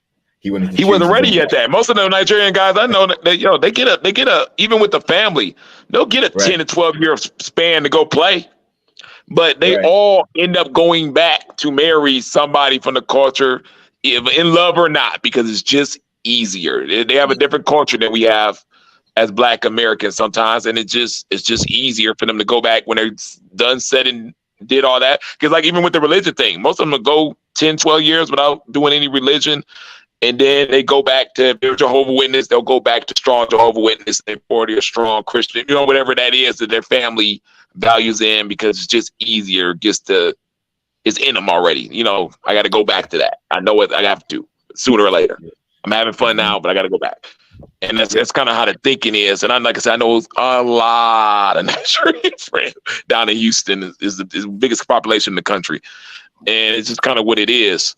But Yes, another Nigeria down there in Houston. I saw that when I was down there years ago. I mean, even just yeah, but with even Jessica, that's why I said two things. With the Moray situation, he's okay with that, with her strong demeanor stuff. That's why I was hoping that she could give him more chance on the looks category, because I think he's one of the type of guys that go with the flow. And let's not get it Mm, twisted. There's a lot of guys that just go with the flow with stuff like that. Not every man is an alpha. What I mean? Every guy come different. And some absolutely guys want their woman to be a little more dominant, domineering. Even when he called Janelle, he's like, even my man, I don't know if they're talking enough, the guy with the dreads, stuff like that. Herbert. her. Herbert, yeah, he seemed like he'll accept a woman that's a little more domineering and masculine and stuff like that, and he'll just go with the flow like that. So there's plenty of men like that. They just have to be Yeah, attracted to that type of male. And Exactly. but what true. Chris, why do we never seen a Chris in Lee connection? Is what always That's threw what me I was off. gonna say. That's what I was gonna say. Thank you for bringing that up. That was who was it in the comment section, guy? Somebody was in the comment section. We had just briefly touched on them. That's what I was saying when I was looking at all the characteristics that he was into. I said I felt like Lee would have been a better situation. But wait a Very minute. good match. speaking of Lee, what did you guys think about how Quentin treated her by saying, did you think did it feel like it was a little disrespectful, a little out there for him to say, like, well, when I ghosted her the other day, blah, blah, blah, blah, blah. Like, she turned right off. She turned right off, and we never saw her come back out. Like, she was sunny and bright, but when he said that, she was like, she was done. She was Yeah. like, I'm out of this. And he says that she shrunk, but I kind of got where she was at that moment because I'm a person that sometimes I can shut down, but I think that I would have faked it. Like, I remember my one of my old mentors used to say, fake it until you make it. Just fake it. I would have faked it. Sometimes she used to say, sometimes you have to be an actress in life. And that's a true Right. thing. Sometimes you're in a business meeting, people will offend you of the non-melanated type. They will say all kinds of things that you like, what? They say what? But Mm. sometimes you just gotta be an actress or be an actor. Or have thick skin, right? Have And thick Lee, skin. Yeah. yeah, Lee didn't have that, and I can see her point because it was literally like Quentin kind of dissed her by saying, "Look, I ghosted you." Like he told her to her face, he In front of basically ghosted everybody. her. Not just It her was face. disrespectful. It was Right. disrespectful from a castmate Yeah, standpoint. Very disrespectful. That's what I thought. definitely. So that can't have been easy to take, especially if she has, um, it would rock anybody. It would rock anybody. But that was her saying, I'm checking out because there's no Yeah. point. If he's ghosting at this stage and, he's clearly got a connection with Janelle, then she knows where she stands with him right now. So, even if she didn't take it offensively and continued the date, the fact of the matter is he's already admitted that he ghosted her and he didn't seem to have any care when he said that. In fact, like you said, Aubrey, he walked away with his hand on Janelle's booty. So, And I think it's because he doesn't have a pure, true connection on the show. It's easy to go with Janelle. Yeah. Production likes her. We know that, and he's seeing that. So hey, I'll line myself with this situation. She's willing to play the game with me, and everybody else, like, I don't got no connection with. So this is where I'm gonna park at. And then Yep. we already know we all agree with the age difference and everything else is going on, her time frame, everything that is not going to work anyway. And he knows that. Mhm. She probably knows that. Yep. He does not see no other connection with anybody else. He's going to park. He wants to make it to the end because he's a super competitor. And yeah, he's going to park his way with Janelle. And it finally just came out organically in Lee's space. Yeah, and I think the competitiveness with Quentin over Janelle is basically because Herbert's interested. That's all it is. Like he just wants to leave with the Yeah. girl instead of Herbert. There's no Yeah. shade about it. He said before, like, it's a competition, let the games begin type thing. Yeah, he did big time. Yeah, exactly. So he's just out to win the girl. And he's an athlete. He's an athlete. He's been in sports. He's a competitor. He's a fitness person. He's a very competitive people. I work with him every day in fitness training. And sometimes people grasp onto the game aspect of this show and can roll with that. It's two parts to this show. I tell them every time. There's a game show when there's elimination involved, and there's a love aspect to it. Which one you're willing to play is up to you, but you usually can't play them both and still be authentic. Mm-hmm. Wow. Yeah. I just was wondering about that. And thank you for saying that, JRN and Ryan, because I really I struggle with, like, why did he say that in front of the other two ladies? Like, for you to say that one on one, we're talking on a date, and you say, well, oh, I ghosted you a while back because blase spleen, blah blah blah. But you're gonna say that in front of my competition, and your ex. That was disrespectful, I thought. So that's He just sounds real confident. Like, him and Janelle are going to go to the end. They already talked about everything good. I hope production throws a monkey wrench in that plan, which they do sometimes. I I mean, hope they throw a monkey wrench in that plan. But right now, he feels like, oh, this is a set deal. I don't got it. I can just chill. You know what I mean? Like, me and her going to be in the end together. That's this guy's going to roll. And we already talked about it. Everything good. She ain't going nowhere because she's a strong contestant on the classmate on the show. Production like her. I'm just going to align with this. We just going to go all the way. But like I said, sometimes they throw a monkey wrench in there for the drama aspect of it. So I'll be looking for a cliffhanger later. But that's how his mindset is right now. Trust me, we've all been there. That's right. castmates. Okay. Well, See, Oh, I go just ahead. think I just think Quentin's trying to get to the yams with Janelle. That's it. You That's know, what I'm nothing thinking. else. That's what There's no West. longevity. He's physically Hmm. attracted to her, and like I said, the competition element is more important.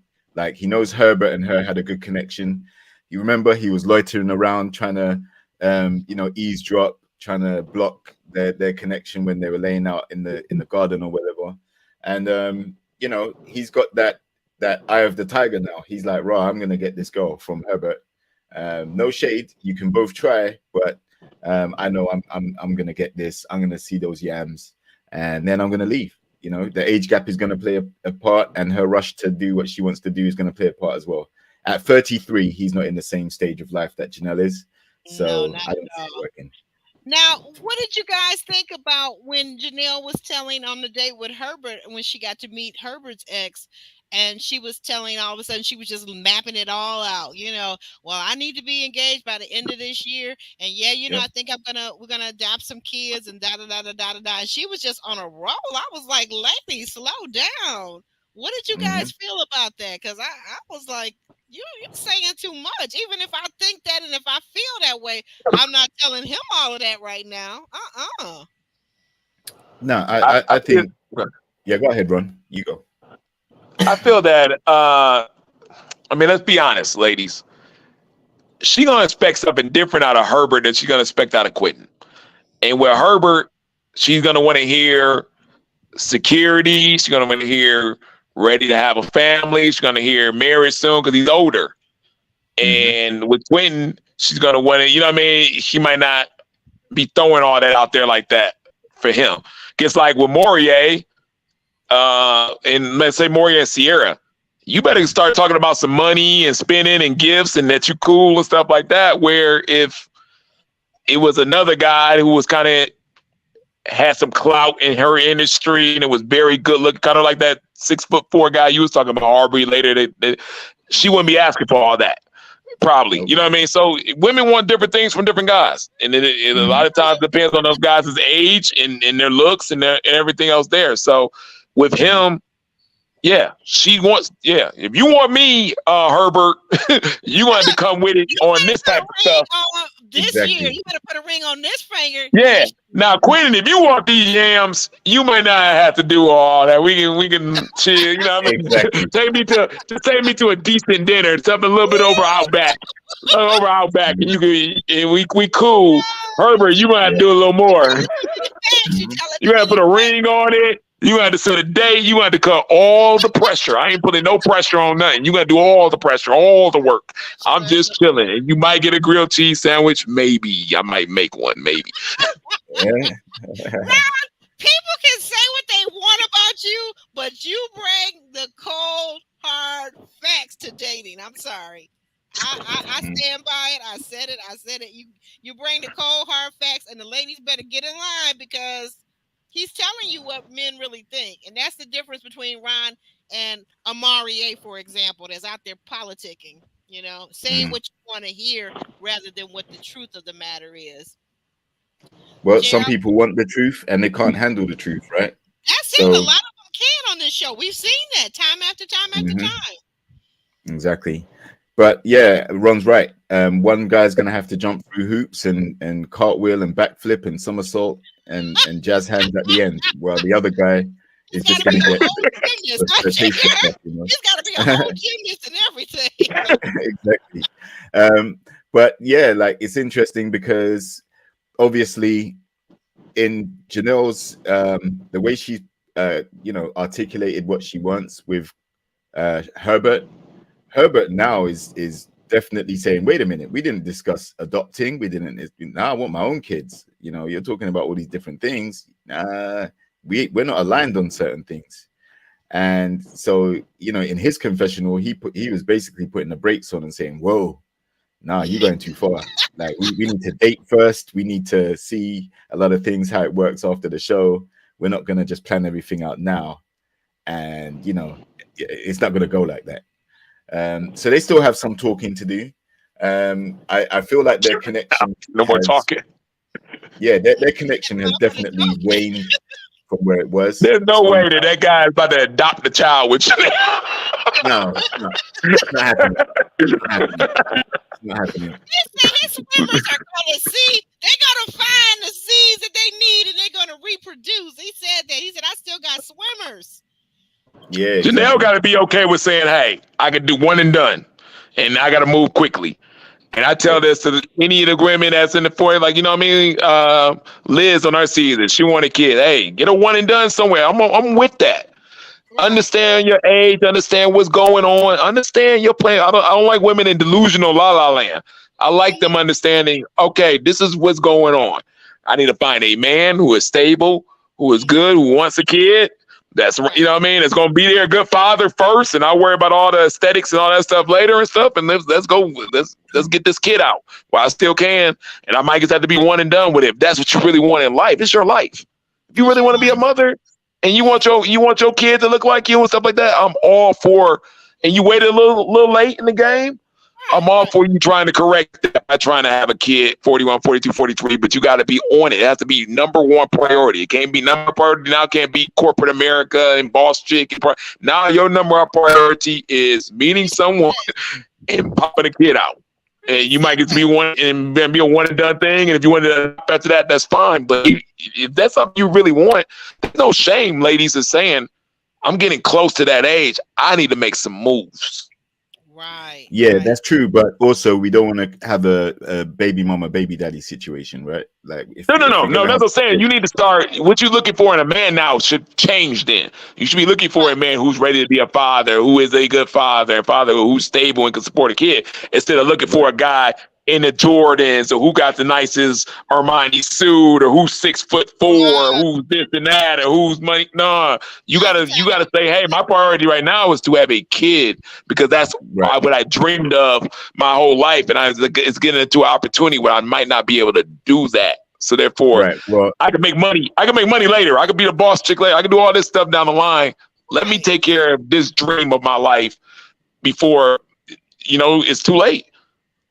right. That. And That. I agree. I agree with that. I can see what you're saying, but to me, she needs to be leading with she's looking for a husband and she's looking to be a wife. That's what she should be Yes. leading with first, right? Getting Yes. She engaged, should, but I okay. mean, some Getting engaged is either one or. thing. Yeah. Yeah, exactly. But leading with the kid first, that doesn't sound good to me. Like if any Doesn't. lady I It's a meet, lot of men though out here, and I know a lot of guys, a lot of men though that really want to be fathers. You see all these guys even on the show talking about, hey, my legacy. I want a kid. I yes, want my own yes, thing. It's some dudes that are good partners in that aspect around that because men are in the same boat as some of the women. Like I know a lot of men. I was one of them. 40s that wanted nothing in the world more than a kid, yep, and was scared to death every day that I was gonna miss my own window, even though I don't have the same window as a You woman. guys. You But guys mhm, I still didn't want to be a respect. super old dad, you know what I mean, either. And I didn't want to be Right. 50 having a kid or stuff like that. I would be lying to you if I said I didn't think about it from time to time and it didn't yeah, of weigh course, on me a little bit. So it's men in the same situation as some of these of women. course, And I'm an of course. excellent father. And I Mhm. didn't know I was going to be, but I am. And I know I am because the mother tells me, and not because I think so myself. But the fact of the Mhm. matter is, it's guys in the same boat. And it's okay to partner up with one at this point because y'all both in the same boat, and if y'all both gonna be good parents, and y'all both dream to having a kid, and y'all got some kind of connection, or even if you're just gonna co-parent, or even if you think it might lead to marriage, it's okay to have the kid. Mm, I Well, feel. mhm. like you said, it's like the religious metaphysical thing. Like Jr. said, to each his own. Everybody's got that, but I get it. I get it, and I'm so happy for you, Ron. I'm so happy for you that you have this blessing called a child of your own. I'm so happy for you. But you are absolutely right. When I was a young girl in my 20s, early 20s, I noticed that the men that I dated and I met that were in their mid late 30s, about mid late 30s, to me a good guy, and I'm going to call it that, a good guy that is decent, has been brought up with values, is family oriented. By the time he gets about 35, 36, he's kind of starting to think about marriage. He's typically starting to think about, like you said, children, his legacy, what he's going to leave behind. He doesn't want to be the 50-year-old dad with the brand new baby. He doesn't want to be 60 years old with the brand new baby. Yeah, we know that men can reproduce, can give a woman a child at almost any age, but you know, who wants to do that? Who wants to be the 60-year-old chasing after a 2-year-old Not toddler? at all. Not at all. It's crazy. I want another one. I give myself another a year or two window. You know what I mean? That's all, you know what I mean? Before I even make a decision against that. But Are you trying to get married, Ron, with the second one? Are you trying to have a wife now and maybe raise all the babies together? yeah, okay, of course I want a wife and move on to that next aspect of it is definitely. I don't want to have two baby mamas. That wasn't my dream. I dreamed of this to happen.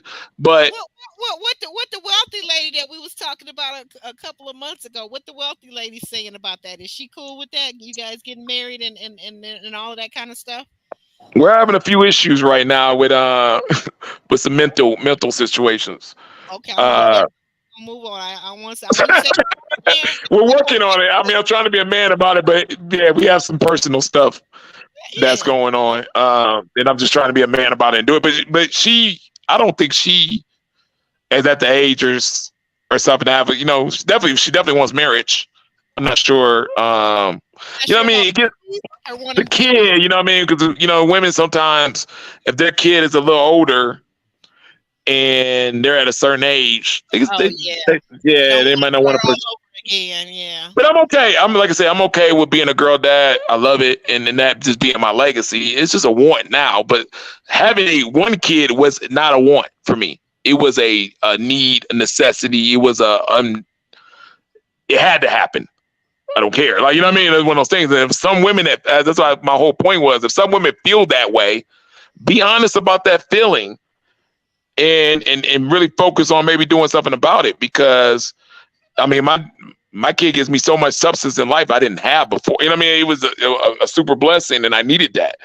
And if you know that you need that as a female, and it's a window that's closing on it, I don't know. I mean, I feel that you shouldn't give up on that. I feel that should be priority number one. I I just really agree. feel that way. I agree. I agree. I don't know why Janelle jumped to. I know she's 41, but why she jumped to adoption? And maybe it plays a part because of the fact. I think she told us a She's couple of. scared because like you've been this time, you don't see any prospects yet. I get where she's coming from, and Right. you like they're telling you better freeze your eggs, and they're putting on this pressure on a woman. It has to be enormous pressure because even though I was feeling a countdown but not wanting to be an old dad, like I said, at least it was still able to happen. But you know, a lot of women and like even my sister at a certain point would have been like, "Yo, this ain't gonna happen. It might not happen for me. I have to mentally prepare myself that one of the biggest dreams, the biggest purposes that I had on this earth, if you really want to be a mother, might not happen. You have to now mentally prepare yourself in a whole different direction, or else you could get depressed." And she's saying, okay, well, now maybe adoption's an option, man. Maybe this is this. Maybe, you know what I mean? You have to kind of think that way, which I would say, yes, but you still got some time. Like, try to, see if you can make it happen somewhere. Right. There's a whole lot going on with technology. I'm sorry. Go ahead. Go ahead, Jerry. You were going to say? Yeah, I was going to say also when she spoke about her own journey in life, she has a strong affinity to adoption because of her being adopted herself. So Yeah. that's why I Yeah. think she really is pushing that more than it being an age thing. I think it's just her own experience that she's kind of wanting to, have that connection with an adopted child rather than just focusing on having her own. But each to their own. If that's what she's looking for, then she has to find a guy that aligns with that too. And Yeah. unfortunately, it doesn't seem like that particular guy is going to be on the show. Oh, I mean, Quentin is saying the right things, but like Hmm. we've already broken down, it doesn't look like it's going to work on paper. So we'll see. I want to also get into we kind of I don't think we covered yet this thing with Phil. So somebody was telling me today, Hmm. row. I'm not saying no names, row for real. I'm not saying no names, but somebody was telling me as I was leaving church and going to get my groceries, and we were chit chatting, and she was saying that when we were talking about the interracial dating, and we were talking about Kira, and she was saying, "Well, look, it turns out that Phil's the one that was dating interracially." And I said, "Well, what Uh-huh. was he really? Because I don't know. Maybe it's me and my cousins. Shout out to the cousins. But I got cousins. When I looked at the woman, I honestly thought she was ambiguous." And then I had to Right. look at it again. Of course, I rewatch it all anyway. And I said, okay, maybe she's Caucasian, maybe she's Latina. I'm not really sure, but to me, my look at it, I felt like, okay, she's an ambiguous woman like my cousins. You know, they have blonde hair and blue eyes, and I'm just looking at it as a black woman. I just saw a Uh, light skinned black woman. ooh.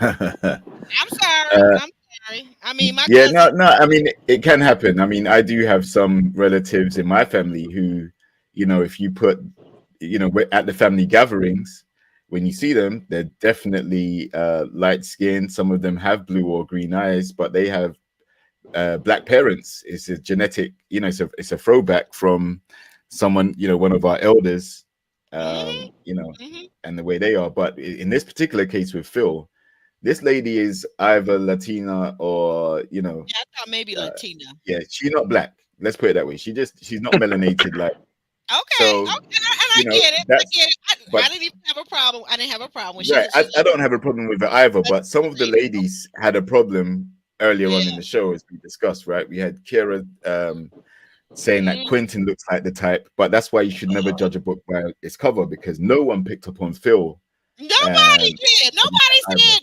feel like I was like, okay, so he's, Right. hey. But again, that's not a problem. If that's who he dated before, that's not who he's trying to date now. That doesn't mean that he's consigned to only dating outside.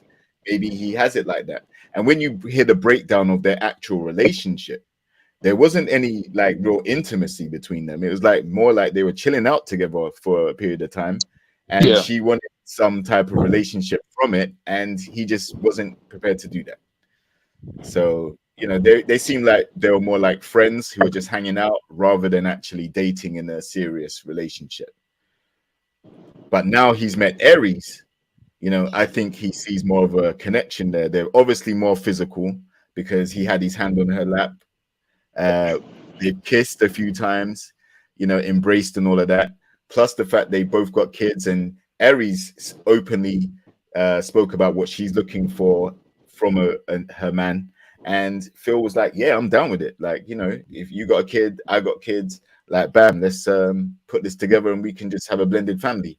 So I think you should never judge a book by its cover, because people who do that would have got Phil completely wrong. Um, and And again, and, I, there's no and shame. to give more clarity It's to it. Okay. yeah. Go ahead, Ron.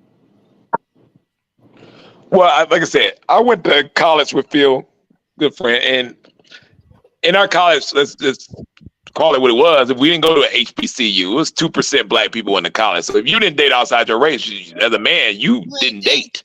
date. And That's what that I doesn't said. mean that, so he probably has been exposed and was open to dating other races, but he's also from Detroit too, where was more black. So I just think he dates. He doesn't really have a super preference, or if maybe his preference is black girl, but he's willing to date whatever. I didn't see it as a red flag. With that being his ex, I thought it was pretty cool and brave of him to bring on the show, knowing that it might have got a little backlash, Right. but I'm just saying, it didn't shock me knowing from where we went to school at it and stuff like Did you Right. say did you say blacklash or backlash? that. Well, then LJ, who brought the somebody got some backlash when they brought the white girl on the Frank brought now he did bring a yeah, car. Frank got killed. Yeah, they She was clearly Caucasian. I didn't have to guess. One of these days we're going to talk about the fact that thousands and thousands, hundreds of thousands of black people disappeared at a certain point in American history. So sometimes if I'm confused and I think people look ambiguous, sometimes it's because they are. Okay? Like she Mm. could have two Caucasian parents, just like you were talking about, JR, you and I were talking about a minute ago, our cousins who clearly have black parents, but have this mixed race look to them or look ambiguous. The fact of the Mhm. matter is, in this country, and I'm sure across the world, there are people that have certain things in their genetic pool that they either don't know about or they either don't acknowledge. So my eyes looking at her and thinking that she's ambiguous. I would say go check out Ancestry 23 or whatever that is, because I don't believe that I'm fooled right there. She's either Latina, which means that she's got some melanin in her skin and some melanin in her genes, or there's something going on there, in my opinion. Okay, Well, but yeah, she's got but I some don't have culture. a problem That's what with it it though, is. like you said, Ron, because this whole concept of I'm only going to date black people, and yet my environment is not black, it's not African American. There's nobody around for me to date in that. I don't know. I just think it's kind of it's weird to me. It's just weird, but whatever. Right. What was But weird about that though? I mean, I'm saying that's what I'm saying. He went. You're talking about we all went to Michigan, University of Michigan, right? And I'm saying what I'm saying is, to me, it's the people that hang on to what to me feels like okay, and it's just me. Like, I know this is just my opinion. I feel very strongly about it, but it's still just my opinion, and it works for me. Is that I've never hung on to the idea, the concept that just because I'm African American that I can only date African American people. It's not something, since I was the age of 20. It's not something that I felt a necessity to hang on to. Right. right, but I think it's different for men because obviously men is kind of a thing that some women will use as a shot or a dig Hmm. at some of the men, right? Because they take it more offensively when a guy dates outside as opposed to Oh, when trust women me, do it. nobody It's a takes different it thing. harder than when black women try to date outside their race. We are all kind of whores. We are all kinds of tramps. We are sleeping with the master from back in slavery time. Oh, trust me, there is a big stigma across black women dating Caucasian men or even Latino men, Asian men, Indian men. There is a big, huge stigma, which I feel is why a lot of black women are unable to allow themselves to do it. But I I just have to think be the person that makes my own mind up for myself. yeah, exactly. You have to be, you're going to be yourself, right? But Hmm. the fact of the matter is, there will be some sections who actually applaud and celebrate the fact that you're able to have those options. But there are also a section who will say those things that you just mentioned. But ultimately, you've got to do what, you're going to go with your own feelings, your own mind, your own heart with the person that you meet and decide whether you want to have a relationship, regardless of their ethnicity or their skin color. And it's good to learn other cultures, and especially in that area. I assume that Texas is very close to the Mexican border, so there must be tons of different ethnicities then, not just Latinas, but Yeah. you said there's lots of Nigerians there too. There's probably loads of different ethnicities there, but you only date who you're attracted to and who's attracted to you as well. So whatever chemistry Phil and his ex had, Yeah. it wasn't enough to get into a deeper connection. He already looks very comfortable with Aries. Yeah, he does. Doesn't look like he's struggling at all. They've been quite open. They've had lengthy conversations. They've now doing PDAs, public displays of affection. So he's feeling Aries clearly, in my opinion, more than he's feeling any of the other ladies on the show, including the ex. So, and the exes in the past, that they may still be cordial, may still be friends, but he's definitely got his sights firmly set on Aries. Right, right, right. I think Ron dropped out. He may be the connection where he is in that country. So we continue on. Thank you for that. So that being said about Phil and his ex, and he and the young lady, Aries, right? Is it Aries that he really hits it off with, Yeah, JR? yeah. Oh, okay. Here comes Ron back too. Hold on. So that being said, uh, the ex, Phil's ex, kind of basically affirmed that, yeah, that she could see it for he and Aries, and that they felt like a real genuine couple, like as if she was already his girlfriend.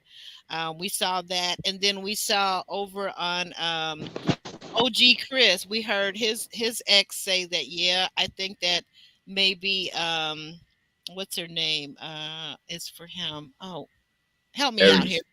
Yeah, also Aries, right, is for him, Yeah. which I kind of thinking I'm not so sure that Aries really has, at least as a viewer for me, it doesn't seem like Aries really has a connection with Chris, but she's willing to kind of play along with it, right? Do you see I, anything differently, Jr.? for Lee or for Aries.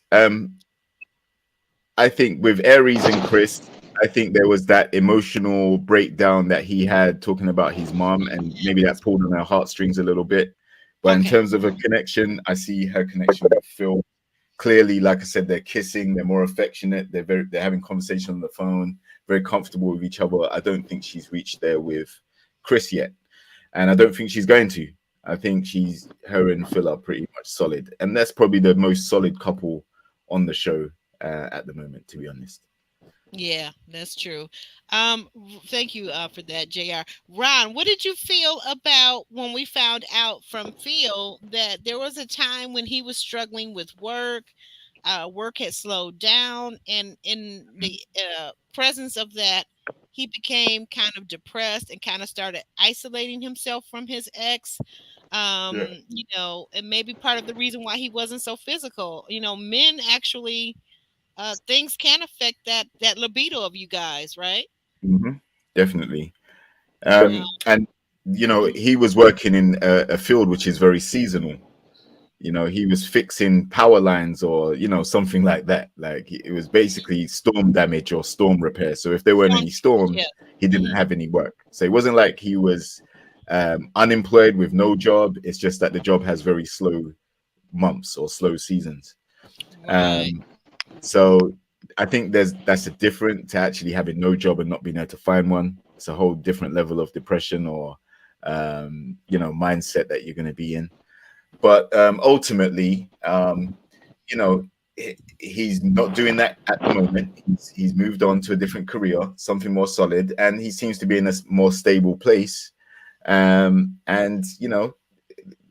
it's a green light for me in my opinion with him and Aries.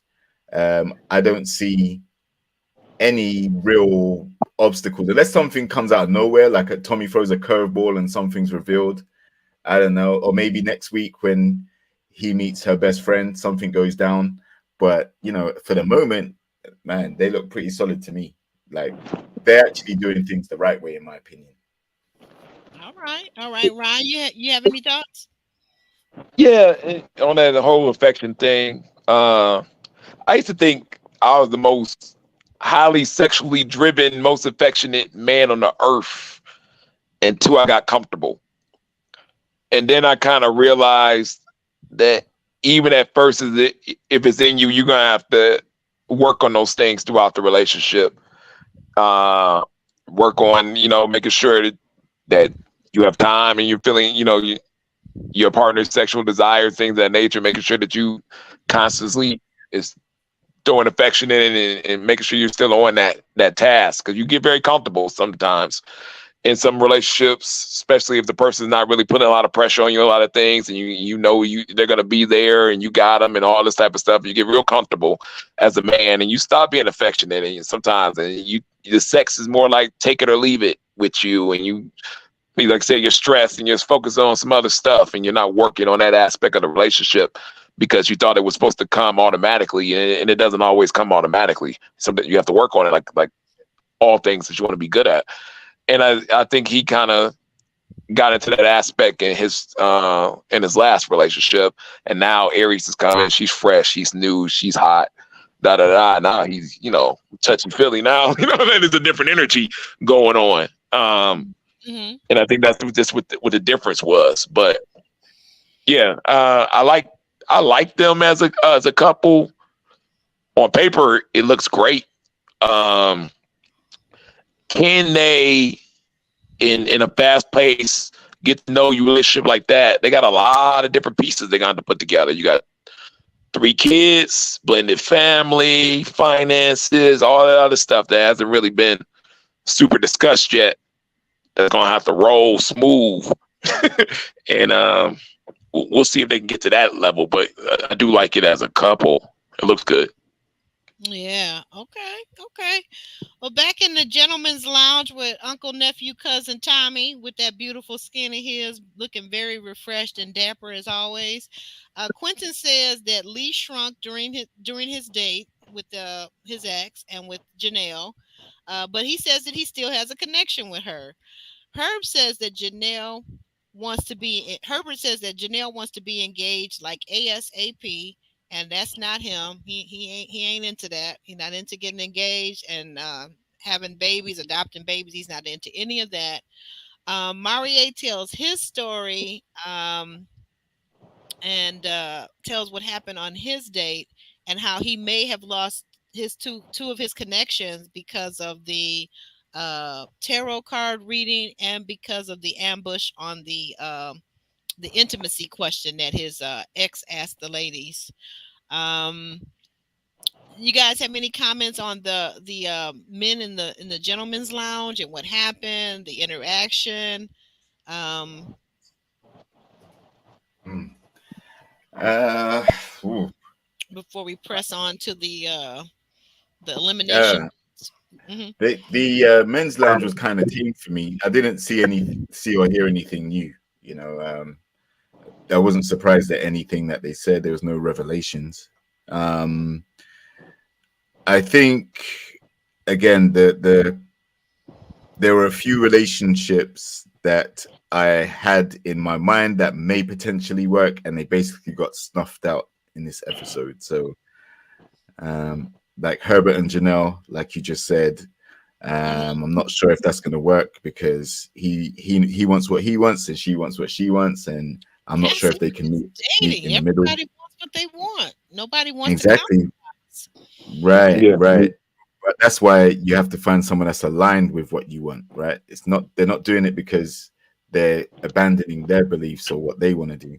Like you're hoping to find someone that has the same chain of thought or is at the same stage of life, right? So yeah, like there's quite a few connections that I saw personally get put out and probably not going to be resurrected as we go forward. Good points. Good. Yeah. I thought I think Sierra's probably next to go. And it's just you gotta understand as a guy on the castmates and you're in this stressful position to be on the show, you almost kind of want to be pursued a little bit too.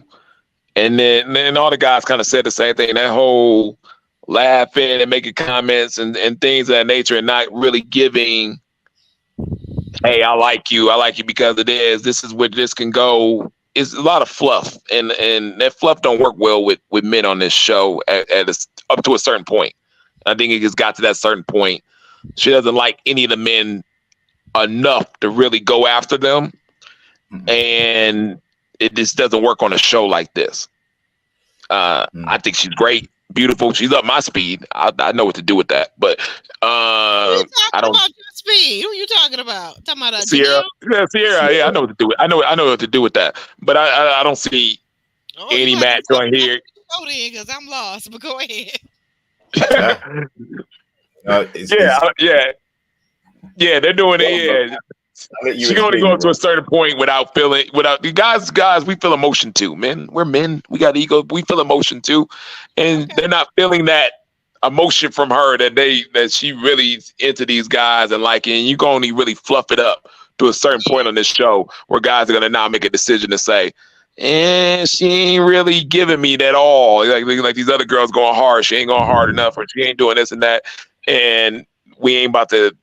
We're gonna cut that off. So I think she's the next to go, female.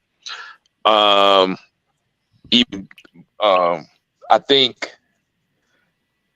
we saw that with Moriet. You know what I mean? Where he was just saying like Tommy was like, "Well, is she cool? But are you choosing?" He couldn't choose her because he was like, "I'm not gonna choose a woman who's not giving me anything on the relationship side but fluff." You know what I mean? I can't do that. You know what I mean? I need her to give me. She's Yeah, that she want to rock with me. She ain't that, and she more. She's more like, well, I'm dealing with some of you guys that y'all want to go hard and over impress me and do this, raise my interest. But this ain't that show. This is the Bachelorette. She needs to be on the Bachelorette, where all the guys are there are trying to raise the woman's interest enough to be their number one pick. But this is not. This is Ready to Love, not the Bachelorette. Wrong show. So Wrong. Right, right. And yeah, so yeah.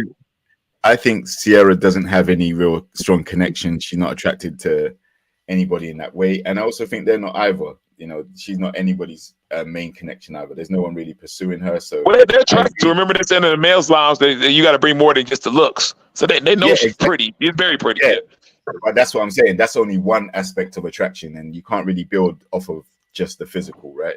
When it Not at comes all. to And they know that.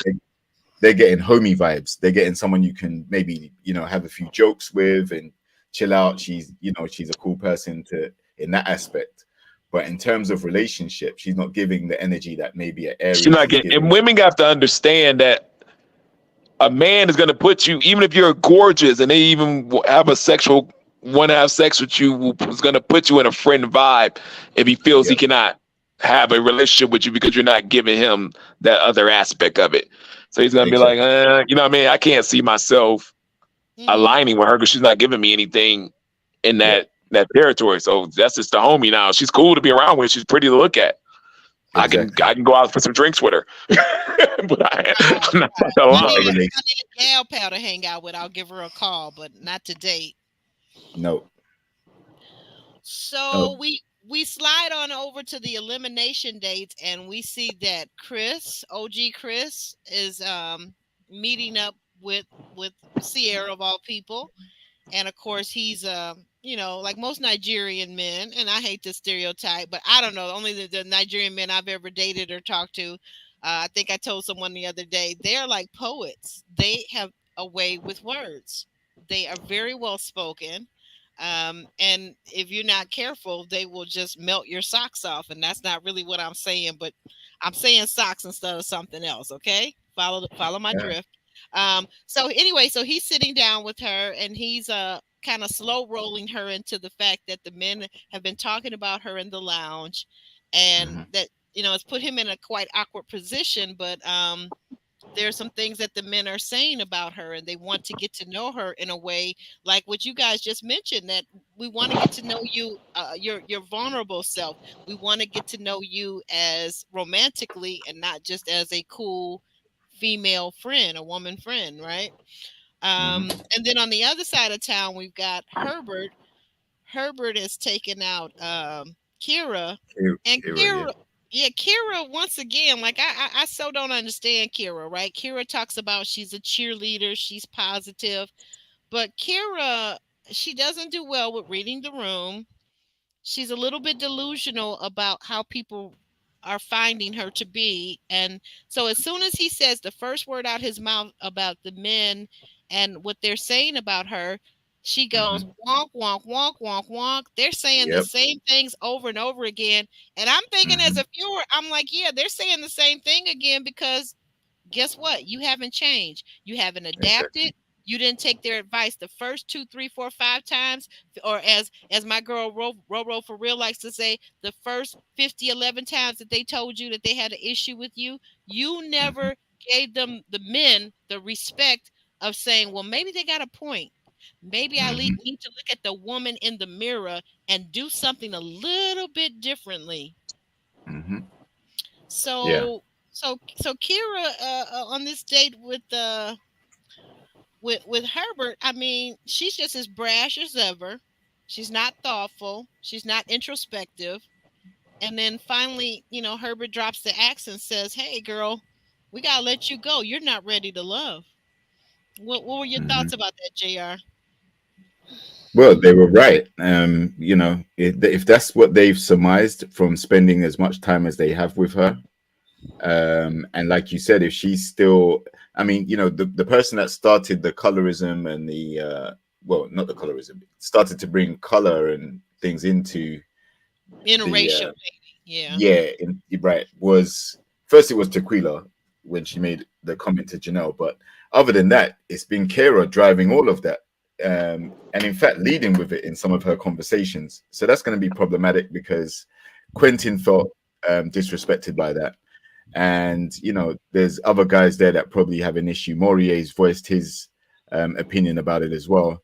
So you know, she didn't adapt. and it looks like she's not going to adapt going forward. She feels like the guys were not ready to love her, but she's, still going to go out there and still be the same Kira, and that's fair play to her if she wants to do that. But in this show, if you're not taking the feedback from the people that you're dating and you're given a lifeline to stay an extra a week or two, then you're shooting yourself in the foot if you continue to do what they said is a concern for them. So yeah, I wasn't surprised to see her go home, and I wasn't even surprised by her reaction either. She was quite rude to her, but I you can thought finish so. your drink by yourself type thing. I'm gonna get up Yeah. and leave now. Nothing left to say. And that attitude speaks volumes. That's another turn off for guys when we see things like that. We're like, nah, you know what? I'm not even gonna deal with it. So yeah, right person got sent home. Um, and like there are three or four others that maybe you have to reflect a little bit on some feedback as well to hopefully still stay on the show. And that goes for the men and the women. Mm. Ron, thank you, thank you, Jr. Ron. Ron may not be able to speak. Yeah, I think you said that very well, Jr. I absolutely thought that she was being rude. I mean, here's the person that Can you hear says me? that. Okay, yeah, we can Can you hear hear you me? now. Yes, yes. Go ahead. Okay. You. Yeah, like I said, she was on the defense. I think she was, for one, sick of hearing the same things over because she heard it from the women. She was probably hearing it from the guys. And in her world, it's not a big deal, right? Mm-hmm.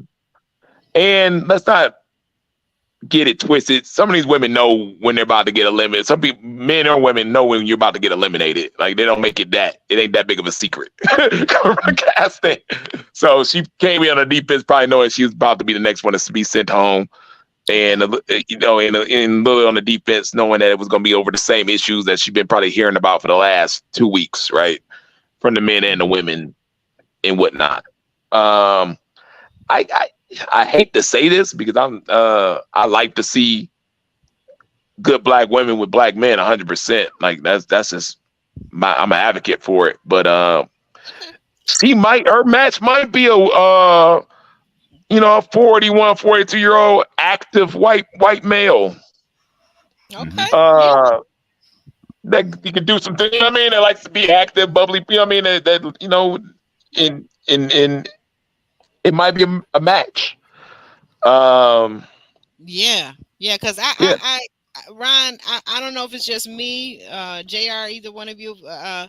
I feel like as I rewatch this scene and I rewatch this whole episode, I feel like I'm even more firmly like that Kira really has a bit of an identity crisis going on. And when she talks about in her interview with Crystal XO, again, I have no problem, obviously, with her dating outside her race, that she's dated Caucasian men, but then she says she dismisses them by saying, well, yeah, but I never really wanted anything serious with them.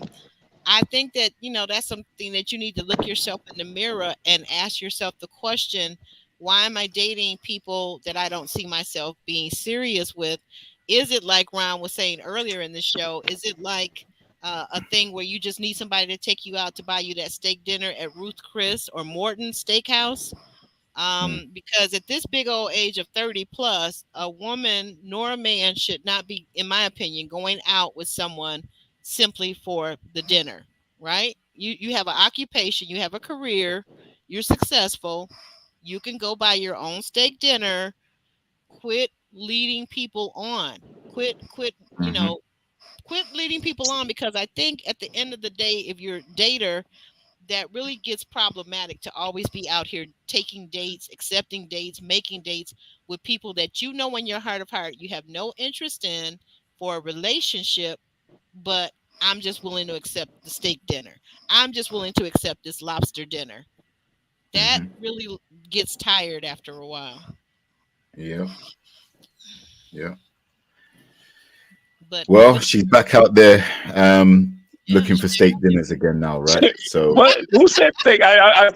Part of your stuff was muffled, Aubrey. But oh, who is said that she what was is looking my for a fault? steak dinner? Did you hear me? Did you hear me, JR? yeah, I can hear you. Hmm. Yeah, It must have been my internet connection, but I'm like, I think it who is. said she's I was looking for a steak dinner? no, no. That's my way of saying whether Analogy. Okay. it's analogy, right? Thank you. It's my way of saying for Kira. One, I don't know if you heard me, Ron, but what I was saying was the key thing that I was trying to say is that I believe that Kira has a racial identity crisis, right? That's one. Two, I was saying that she was on an interview with Crystal XO saying that she has went out with Caucasian men, and yet she said she had no serious interest in any of these Caucasian men that she went out with. And I'm saying, as a black woman, I'm questioning, why are you going out with anyone, black, white, Latino, or otherwise, that you have no interest in? At 30 plus, you should be beyond accepting dinners just because somebody else is paying for it. I mean, if you say you're Hmm. successful and you're a so-called boss chick, then really boss up and buy your own dinners, because I don't think it's cool at 30 plus to be going out accepting dinners from people that you're not interested in just because you want someone else to pay. That's a form of abuse. Mm. It is, but I think she was doing those. She was going on those dates to keep up with the Joneses. Like her Yes. friends, her peers are obviously dating, and rather than sit back and be single, she's going out and dating as well. Um, and there is a difference between just dating and dating with intention. So I think they were just kind of placeholders until Okay. she's, And I don't buy that she didn't have no interest in the white. I mean, she knows what audience is on the Crystal thing. She didn't heard all the feedback online up to this Uh, point. So yeah, I Mhm. don't believe she didn't had no interest in the white guys. And now, look, come on now, that sounds a little yes. no, no, Oh, no, no, no. Don't go there. oh my God. I Okay. believe that she Do dates black men too, and it's cool. And I don't believe that she has an identity crisis. I think she knows who she is. She knows what she is. Like I said, black women come in all different I get it. everything, This and comes she's across cool. as that. So now, if she's showing us and telling us something to be popular on the internet, on Beyonce's internet, Yeah, um, but this is a black show. It really is. It's the one that's blackest, fine. one of the blackest shows on It's television. definitely black. Well, you We guys, hey, black over here and on on the I'm not gonna tell you on in here. Tommy I'm gonna Black tell joke you like now. it I'm is. So gonna you know what talk I to mean? She you, might man. not be You that bad, black. man. And so what? What about it? What about it? Because I believe that love is where you find it. Nah, she ain't gonna do that. Oh yeah, but you know what? Yeah. Then don't come on the show and tell the man that he looks like the kind of black man that only dates white women. Don't do that then. You know, Mm. you But can't all have I'm saying is there's a space for that even in our black arena. There's a space for her dating with guys who understand that lingo and everything that goes with it. And it's just like that and works with that. And we have space for that. I've been in the dating game. I know there's a space over there for that. There's a space for the comic book, and there's a space for everybody in black dating thing. This just happens very black stereotypical show that this is. And I've been trying to tell them for a long, but the same attributes and archetypes and stuff for this show. I wish they would switch it up and have some more different black women, you know what I mean, showing a whole forecast of what we bring to the table, because black women are not in a box in 2024. This is just not how it's laying. They're not all boss girl independence. They're not all this and that. They are different. I meet them all the time, and they're into a lot of different things. And there's an arena for that in the dating market in Black America, and guys are looking for some guys are looking for some of that stuff. So I wouldn't say she has identity crisis or she's gonna have a problem finding a man or that is not nobody there black for her.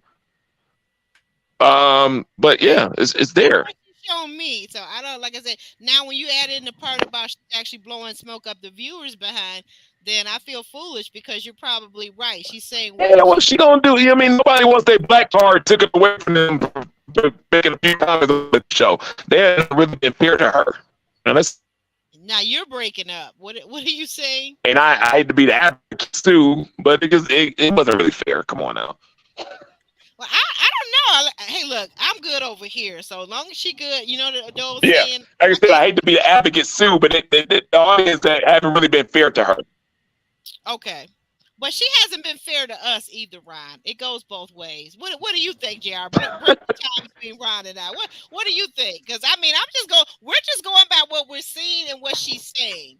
So she says Yeah, she dates Caucasian men, but she doesn't like any of them. It's just, I'm just going out for the yeah, good steak dinner and going to play golf. Then I gotta believe her. I mean, so what do I do, Jr.? yeah. I call cappuccino on that, right? You're not gonna date people that She, that you're not attracted to. That that's one of the main things we've been talking about tonight. Like, if you're attracted to someone, then you're gonna date them. You're gonna give them time. You're gonna spend time. Spend time getting to know them and things like that. Maybe some intimacy and all the rest of it. Um, so if she's saying, yeah, I dated them, but I don't particularly like them, nah, that's not true. You wouldn't give them the time of day if you don't like them. Not in 2023. Um, no one's got time for that. So I think Ron is right. There's an element of wanting to not have a black card revoked and get the heat that comes along with that. okay. She seems like a person who's very much into public perception, What other or people think? Absolutely. Yeah. right. And but her downfall was calling out Quentin on something that was completely inaccurate, right? Like Yeah. she looked at his Instagram and saw the ladies on the Instagram and jumped to the conclusion that they're all the women that he's been dating when they were just his clients, right? So, and she kept bringing that up. So now she's fallen on the same sword that she tried to hit Quentin with. Um, but like I said, she probably is used to hanging around her peers and they're dating non-melanated people, and she goes along with it. But she definitely is attracted to them to some level, which is why she's doing it. It's not, you know, it doesn't make sense otherwise. And she probably does still date black guys too. If she's coming on the show to find Yeah. someone, I say then be open to them all, girl, because the numbers exactly, aren't in our favor as women. Trust and believe that. Okay, it's exactly, not she in may our want the favor. best of both Date worlds. them all. Exactly. She may want the best of both worlds. She may feel that she aligns more with non-melanated people and the type of conversations that, the cheerleading aspect and the things that she does in her spare time. But deep down, she may want a black guy to settle down with. That may actually be true. But Yeah, I see it unfortunately, all the time. It's not easy being that if all her friends are white, it's not easy being that token black girl. Just anyone rolling exactly. along. It's a hard role to play because it's almost like I don't know. I've seen it before, and I didn't like the dynamics I was seeing during. I was in a situation where I was dating a black woman who took me to her friends, and they were at a brunch, and all of them was Caucasian, and I didn't like the way they were treating her without treating her. If you can understand what I'm saying. I totally get it. Yeah, it's Yeah, so me as a black man, I'm ready to say something, but these are her friends, and she's there, and she admires these people, and these are her peers. So I'm stuck. I don't know yeah. what to do. And those were her friends, not just her colleagues, but her actual No, friends. those are her friends. That's what I'm saying. And you gotta understand that you can't be just like them. They're different. You have to be a You. black person that is friends with them and still within yourself. But she was trying to blend in and try to do this, and she was okay with certain things that I was feeling uncomfortable with at that brunch. And I got a bunch of white friends, and what I mean, I tell them, I treat them like my black friends, no different. They're 100% the same. Right. And That's the yeah, thing. I think when you're not a respecter of person, you treat people the same equally across the board.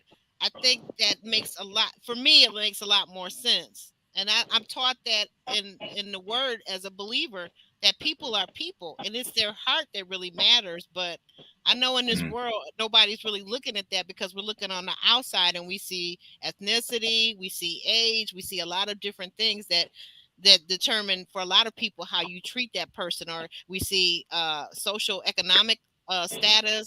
Well, I'm going to treat this Of person that's course. got more money better, but I'm going to treat this person over here that looks like they just can barely afford shoes. I'm going to treat them worse. No, I don't agree with that. I don't agree with Right, that. but the thing is, the other point that she made recently was that she felt uncomfortable being around lots of black people or in a black space. Like she felt kind of intimidated by that.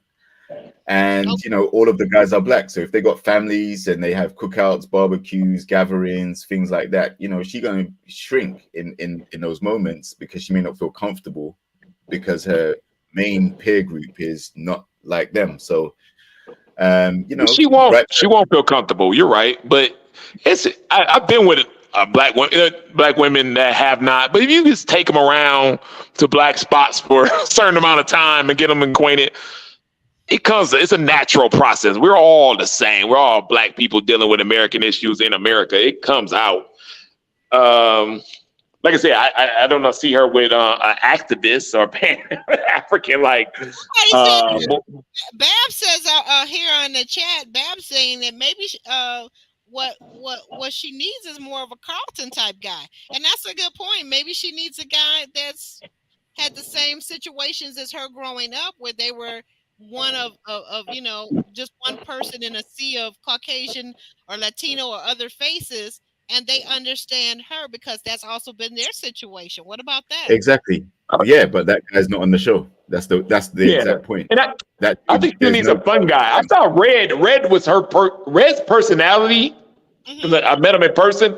Could deal with her. I think she have a good time with Red. That's the personality she looks for.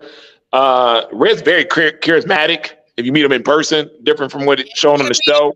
it got to be in person because we ain't see none of that on the No, show. no, no. Very, very charismatic. He's on the DJ. He's on the mic. So you won't grab the mic in front of thousands and thousands of people and talking in the mic on the crowd, stuff like that, and not be a very charismatic person. I mean, That makes it's natural. If that you makes try to grab a mic right now and I put you around 3,000 black people and you had to say something to hype it up, you might yeah, freeze. I would be Red like, ain't freezing. Red know hey, exactly what to say, and it I would sounds throw my smooth as a mug. hey, So Ryan, I would throw my deuces up and I'd be like, hey, yeah, I know how hard our people are. oh, red to say something, red to say something so smooth and so right at the time. So he's charismatic. He has that, and he Okay. likes to have fun, and she likes to have fun because if you're hanging around Caucasian women, you're going to be bubbly, which she is because they are, and you're going to be open minded and fun, which she is, and they are. Mhm. So some of that Exactly. rubbed off on her.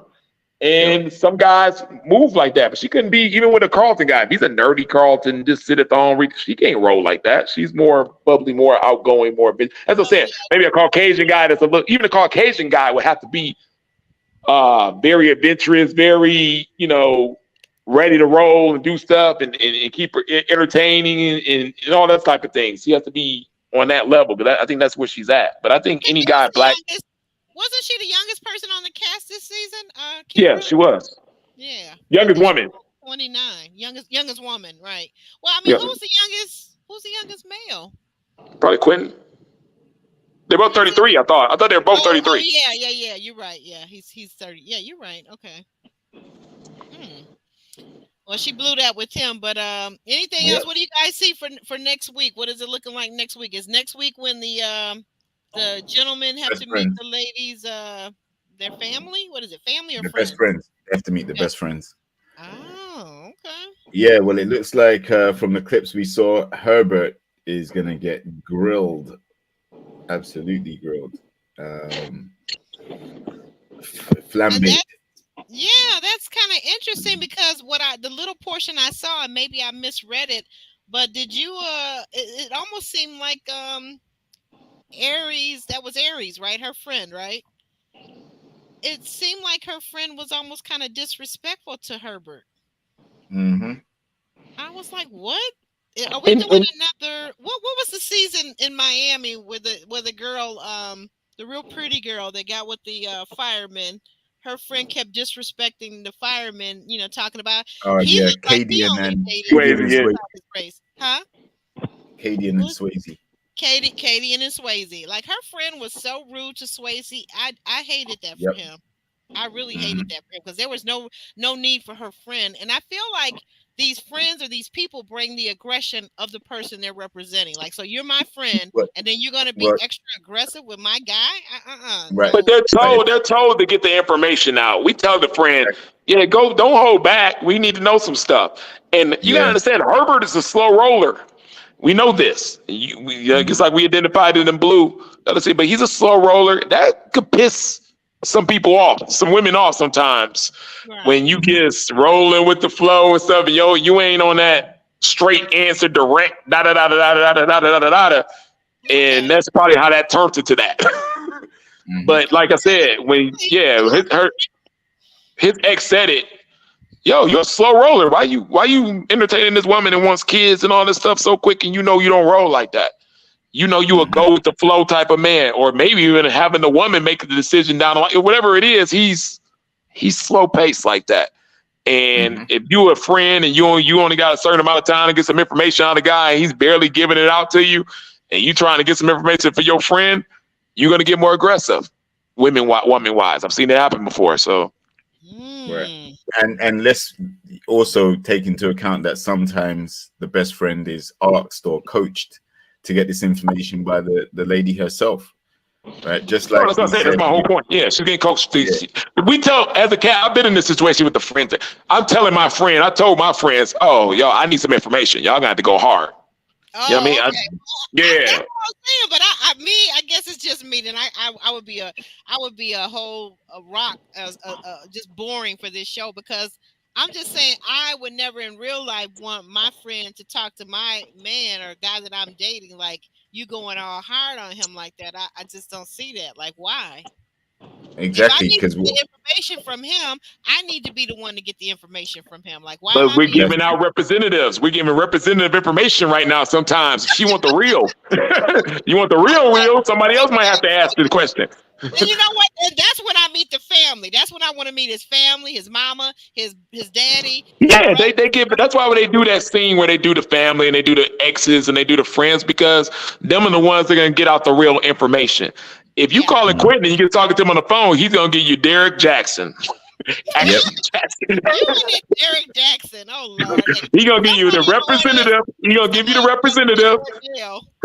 Yeah, and right. and and that's what you're gonna get until it's time. But the friend, your friend ain't gonna always say the right stuff that you want them to say out, or your parents and stuff. They're gonna be like, "I know you, so I'm gonna tell her about you," or I'm gonna hmm, ask a question I know that you really want to be asked and you ain't doing it. So that's how you kind exactly. of get the real out. You know what I mean? But yeah, trust me, it's somebody. Moray ain't the only one politicking on these phone calls. Mm. I And know. let's be real, like you said, Aubrey, like sometimes the energy that the friend gives off can leave a lasting impact on the connection that you have with the person as well. So Right. if your friend goes too hard on them, and it comes out that you coached them or you prompted them to ask those questions that put them on the spot, then you're gonna be like, you know what, your friend, she's a bit hostile. Maybe you are like that too. Birds of a feather flock together. Yeah, I'm out. So it can go wrong as well. And Wow. plus, we've seen some memorable friends who, and let's not take the TV aspect of it. You know what I mean? These people weren't picked to be on the show, but they do get a little quick little 5 seconds of fame and stuff to come over and do their little thing. And we've had some friends that really stood out and really had Mhm. a nice little following for being a friend or ex-boyfriend. Liz's ex-man got a big hooray and stuff for going hard on David, which I didn't think was fair. So some of them are saying, okay, if I pay a little tougher, get a little more exposure. Let's not act like people don't want stuff. Mhm. Okay. Okay. Yeah, I was just thinking about something JR said. JR, you just said it a second ago. I was thinking that the ramifications or the lasting effects, we saw that kind of with Swayze and Katie, and that they almost broke up completely. Remember that? Right Exactly. after, yeah. Yeah, and rightly so. If I would have understood if he had walked I would away and said, understood too. yeah, I'm not dealing with all of that, man. That's too much heat, hostility, coming my way, and all I'm trying to do is get to know you. So, And she didn't take his back. She took her friends back kind of during that conversation. I didn't like that. Like they worked and it out and they're a good couple, right? You know what I mean? But he had to check her on that. And he did. Yeah. Yeah. exactly, He and definitely needs and and the to thing work is, prior to Swayze entering that date, Cadian did say to the friend, "I want you to grill him. I want you to go hard on him." She told her to do that, so she just followed the mandate. Yeah, Um, definitely. but yeah, like let's wait and see what happens. because I'm sure that it's not just going to be Herbert getting the sharp treatment. You know, there may be some others. It looked like Chris was going to have a hard time as well. Chris looked like he was sweating buckets. Yeah, Chris ought to need to be sweating buckets when a woman got to make him her whole job. I'm kind of with married 10 years. I'm beginning to see her point. OG Chris is coming across as a man who needs a mother, not a woman. He needs a mother, and I'm sorry, I know his mother's no longer with us, but that's too much work for most normal women to be everything to your man, including his mother. That's too much. Where does this mother comment come from? I've been hearing this lately, and I'm like, dude, it's so. To me, I don't call it. I say, okay, I'm gonna be the bad guy again. Okay, forget it. It's lazy. That ain't mother. Well, the one. I mean, let's go. Y'all don't want to do nothing no more. Where to work? Wait a minute. Wait, Ron. You saw the date just like I did. His ex-girlfriend said that she had to make him her total priority. It's like, and if he would have put a ring on it, she was willing to do it. His problem was he didn't marry her, and she was making her do all that stuff, which wasn't fair. No, make her do all that stuff, and you ain't gonna put a ring on her. That's trauma to women. Exactly, I agree with you. But the thing of it too, making her do it. Like, I'm not doing that. Like, here's the thing, I'm not doing it.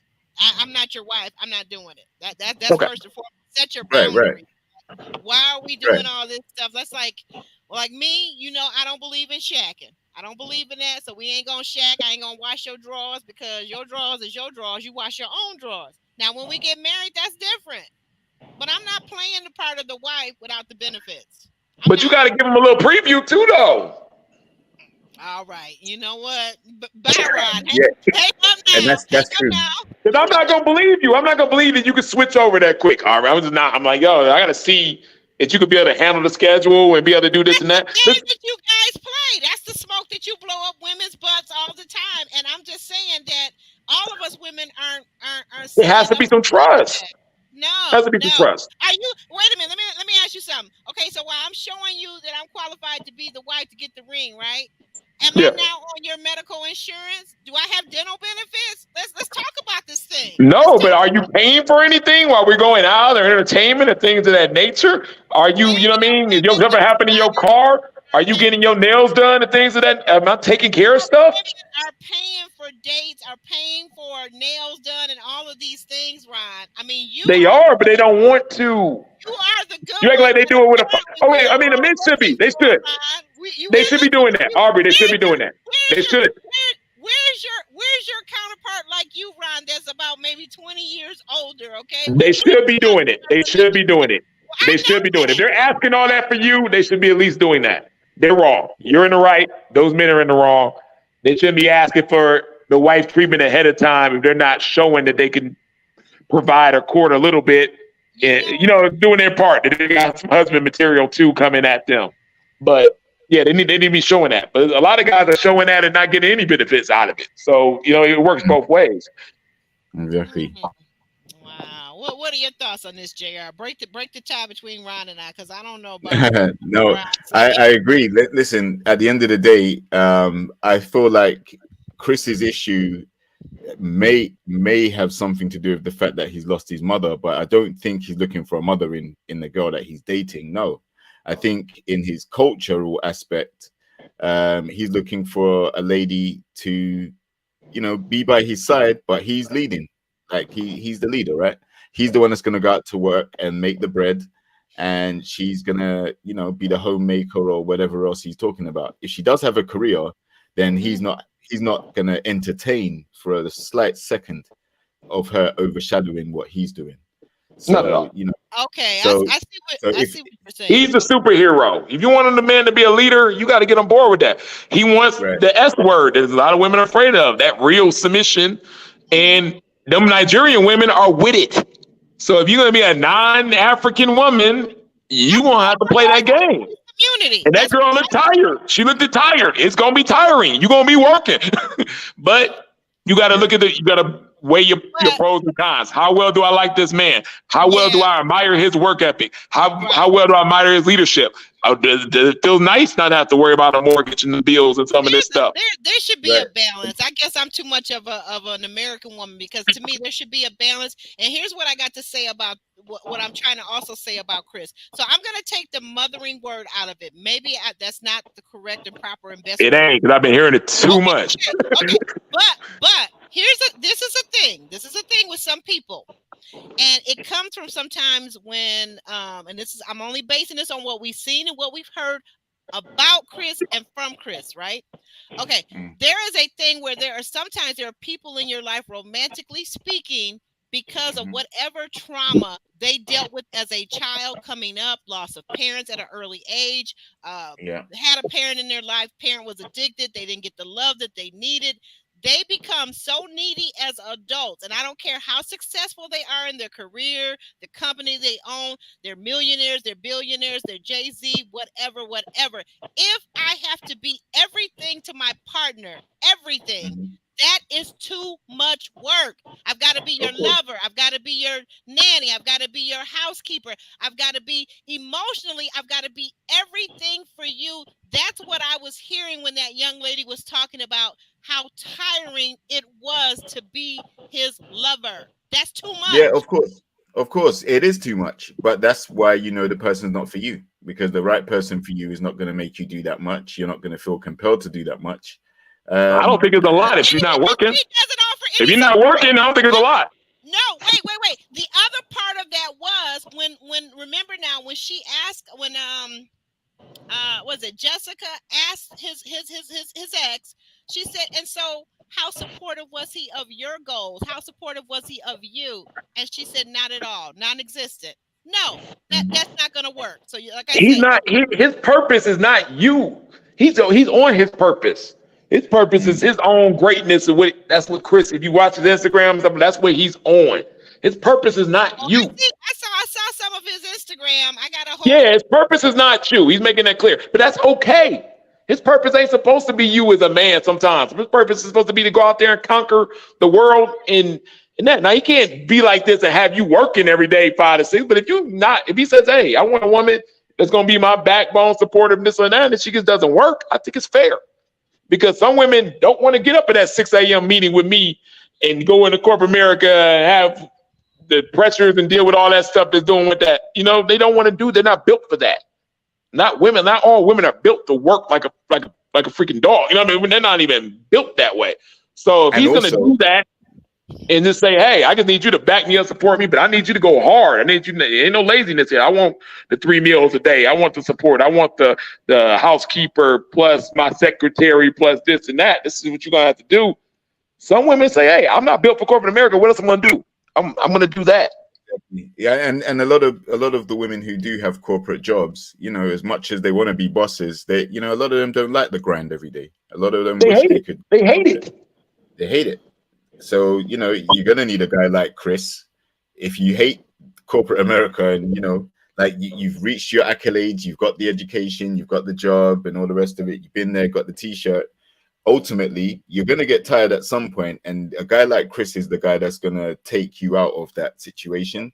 But the other side of it is now you're gonna be investing that time into him while he goes out there and makes the bread and brings it home so that everyone can have dinner, right? So that's unfortunately the way it goes, and you the know what only other you alternative is to find a partner that is more aligned with what you believe. align with. If There you you go. We're And not to do that, you're gonna have to pay 50% of the mortgage. Are you okay with that?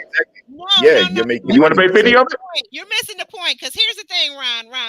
You seen the film, you seen the movie, you seen the play called Fences. Do you know the scene where the son says, Dad, he turns to his father, which in one case, in the earlier version, it's James Earl Jones, and manly alpha male. It's also Denzel. Is it Denzel Washington? I believe with Viola Davis in the more recent version. But anyway, the son turns to the father and he says, "Dad, You never in all these years that you raised me, I'm a grown man now, but you've never said the words "I love you." And then the dad turns to the son and says, "But hey, I kept a roof over your head. I fed you. You had 3 square meals. Blase, blase, blah blah blah." That's what I'm talking about. That to me is, for me, like JR is saying, I got to find somebody aligned with my values and my feelings and the way I look at things. That to me is antiquated. That is a Yeah, that's very your emotional antiquated part, but view. you're gonna have to be responsible for that. Chris is saying, if you go on his Instagram, all he is saying, oh, this dude is throwing ninja stars at the damn wall. He is saying, I'm a provider, protector. I do both of those very well. Everything else, you're gonna have to, like my ideal male, super provider, super protector, not regular provider, regular protector. I'm super on those things. So I'm Okay, not gonna be able to do all those other things. It's impossible. You have to be responsible for your own emotional stability. You got not to gonna be work. Not gonna all work. that stuff. You have to bring all that stuff to your own table. But I'm going to provide to the Chris, top notch. and I know you ain't looking at me like that, and I ain't looking at you like that, but it's a no. It's a no. I And it don't ain't for care if everybody. It you're a really not. billionaire. It's I really don't care not. if you're a billionaire and we're living like, whatever. But what these women got to understand is if that's a no for you and it's a hard no and you want to work and you want to do your thing, then y'all really need to start partnering up with some of these guys. And it's okay to pay half the bills and just say that's what you want to do and that you ain't all about washing no drawers or making no meals or doing all this type of stuff. And I ain't about to be your Mhm. secretary. We gonna split this stuff down the line and we're gonna build together that way and we're gonna combine our assets and we're gonna retire. Exactly. We're gonna do that. God. But it's the Exactly. idea that I'm married to a man and that he thinks the only thing in life that makes my boat float is that he's a super provider, that we live in a 5, 6 bedroom house with 8 bathrooms and 3 car garage. It's no, that's not, it's a no for But me. do you know what he Yeah. goes through every day to provide that? It's what you got to take in consideration and respect that. Exactly. The same grind that you may be tired of doing yourself, he's going out there to do, and he has no choice because he's a man. Whereas you don't have to necessarily go out there and work in corporate. You have the option to kick back and be the wife and play the back, right? But the problem JR, is, JR. and like Ron said, if you are making your own money, you have your own business, you're a CEO, great, wonderful, excellent. If you want to stay out there working, great, wonderful, excellent. Well, when you both come home, you're gonna have to split the chores, you're gonna have to split the bills, you're gonna have to split the money. Your money's not gonna be all your own, and this guy is spending all his cheese on you. Like that's not how it's gonna work. Like you're gonna And a have lot of to, women think that's the way it should go, honestly. Because yeah, if it's not you gonna ask work. one of those independent women, oh, I'm making my money, they'll brag about their money and their accolades and stuff like that. But when you talk about who's paying the mortgage, they're going to be like, I want the man to pay 100% of the mortgage. I want the man to JR, pay majority of I, the No, bills. I it's not want to gonna go happen. back. I got a question for JR. JR, Mhm. do you realize you look at statistics sometimes. Are you a numbers guy? Because I'm a numbers girl. Sometimes, what are the Okay, numbers you want yeah. to know about? So what the question? What I'm posing to you is this: when you say that women, uh, kind of do have a choice in whether or not they're going to be, Miss Boss Chick, Miss Corporate, what have you, right? Have Hmm. you seen the statistics for marriage amongst Black women? Have you seen the statistics? Are we talking globally or just in America? We can talk America, and we can even talk UK. The other places, not to be funny, guys, my friends in Canada and Caribbean and all that, but we can talk America and we can talk UK. I, So I haven't seen I haven't seen any recent stats, no, but I guarantee okay, you there is more marriages here in the UK than there are in the States. And you guys have a larger population by a long way. You have like 330 million people plus. We have about 77, 80 million people, somewhere around there. right, But okay. the marriage statistics are definitely higher here, and successful marriages too, even though I there I are a lot of believe divorce. it. I believe it. Okay, so now, but with that, okay, so then we'll just talk America.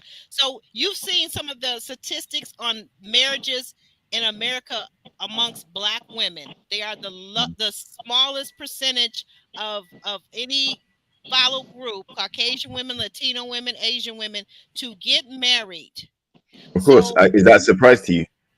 when you right so when you say that, my first reaction is actually no, it's not an option for a lot of Black women to not be this superwoman, to not be this boss chick, to not be this corporate woman or this entrepreneurial woman, it's really not an option because they're not. Black women and in mass are not getting married at that rate that they have that option. Right, but this is the thing, right? It's down to the men that you're dating to feel like you are special enough above all the other ladies they know to want to put a ring on it. So that's why marriage isn't happening. Guys are not proposing to the women in their lives because they don't see them as wife material in a lot of cases. And let's be real, the divorce rate is high as well. So once you do get married, there comes a period of time where you start to then feel like you don't want to be in it no more and you want to quit. That's also at a high level. So, I think there is no one size fits all. There is no magic formula that's going to sort those statistics out, but that's the way it is. You can start by being fair. Like I said, it ain't no such thing as I'm a boss chick and I'm gonna be independent and I'm not gonna pay. I don't want to pay for some stuff in the relationship. God should be taking care of me with that mindset. Or it's not fair, like I said, to be a submissive woman that's at the house and do that and still have to have a job and all those type of things. Yeah, just be fair about it. Like I said, my girl I'm dating, we're having problems right now. It doesn't nothing to do about this issue, but she makes a lot of money, way more money than me. And I've paid for every single thing for the last 9 months that we've done. I have no problem doing that. I'm a man. I'm programmed to do it. But yeah, it's not. I do think about it in my head saying, yo, if I did this for the woman that works at Denny's, I get a lot more gratification and a lot more, I'll be paying the exact same thing. Like, it's like, you got to be self-aware as a woman to say, okay, I'm making good money. I don't want to do some of these other submissive things, and I'm not with that. I'm not with 3 meals and all this other stuff. I got to put my money where my mouth is. And I'm going to have to use some of this money. I'm going to say, hey, I'm going to pay for half the dates, and I'm going to pay for this, and I'm going to have to put money in this and let him know my financial plan is okay with paying this certain amount of bills to take a load off your shoulder too, because we're equal partners and we're in this together. We're going to have to kind of bend these gender roles and kind of move a little different. But you have to be okay with that. The dream of maybe being damsel in distress and taken care of might have to go out the window if that's the woman that you are personally. Now, if you're a naturally submissive person, that's just all you want to be and things of that nature, then yes, go look for a protective provider and do the other stuff if you're really good at it. Go look for a Chris. But be truthful about yourself and stop playing both sides of the field, because that's what's getting you the no ring, because men ain't not going for it. Nope, not at all. Wow, we're getting quite a reaction from the chat. You guys are clearing up some things, and you're adding you're filling in the texture, the nuances of this whole modern dating, men, women. And I want to say right here and now, like, I don't feel like it's a competition between men and women. I really agree with JR when he says that marriages, happy marriages, successful marriages, marriages that don't end in divorce, and children that are raised with both the parents in the home, I feel like that's the goal, right? Mm-hmm. And I feel like there's somebody, hold on, I feel like there's somebody, for Chris, there's somebody for Marie, you know what I'm saying? There's somebody for Kira. There's somebody for all of us. And really accessing that. And like you said, Ron, you said a key thing though too, honesty. When we become honest and vulnerable with one another, once we've reached that level of comfortability to become honest and open with one another, right? Then maybe we can see where we really truly align at, and we can form this union that is great, that is successful, that is powerful, that is dynamic, right? And we can compromise. We can compromise on things. We can. But Aubrey, that's not a lie though. There is competition. And there's competition for power in the relationship. Everybody wants to be the person that feels more secure within that part of the relationship. So for money is a power tool. There's competition for that within a relationship. If both of y'all are working to climb up the ladder, there is a underground competition. And I when I talk to my women that are independent and make good money and stuff like that, I let it I speak about the elephant in the room. I let it out. I say I understand that there's a competition aspect going around here. Right, if it's who makes the most money, who getting the most attention, who's going. We are both alphas. There's going to be a competition thing. All I ask is don't compete against me. Let's take both of this competition spirit, competitive spirit that we have, and let's compete against a real animal, and that's the world. Let's us two go together against the world and compete against them, and not against each other. If we want to compete so bad, let's go compete against the world and get it together. Yeah, unfortunately, it doesn't go like that though. Once that competitive spirit is there, you're gonna get challenged and competed against, and like it's gonna come with that whole package. And it's okay to, like I said before, like it's okay to want to go out there and conquer the world and own your business and have assets and investments and all the rest of it. Nothing wrong with that, but you need to find a guy that's going to sit back and support you while you do that, because the home stuff needs to be taken care of. And if you're out working, doing your boss babe stuff, then you have to allow the guy to still feel like he's masculine while filling the roles that need to be done that can't be done because you ain't there. And vice versa. Like, if a guy's out there running companies, businesses, self-employed, whatever the case may be, he's going to need a support system. And if he comes home and you're trying to outboss him and out CEO him, you're not a support system. You can't be both.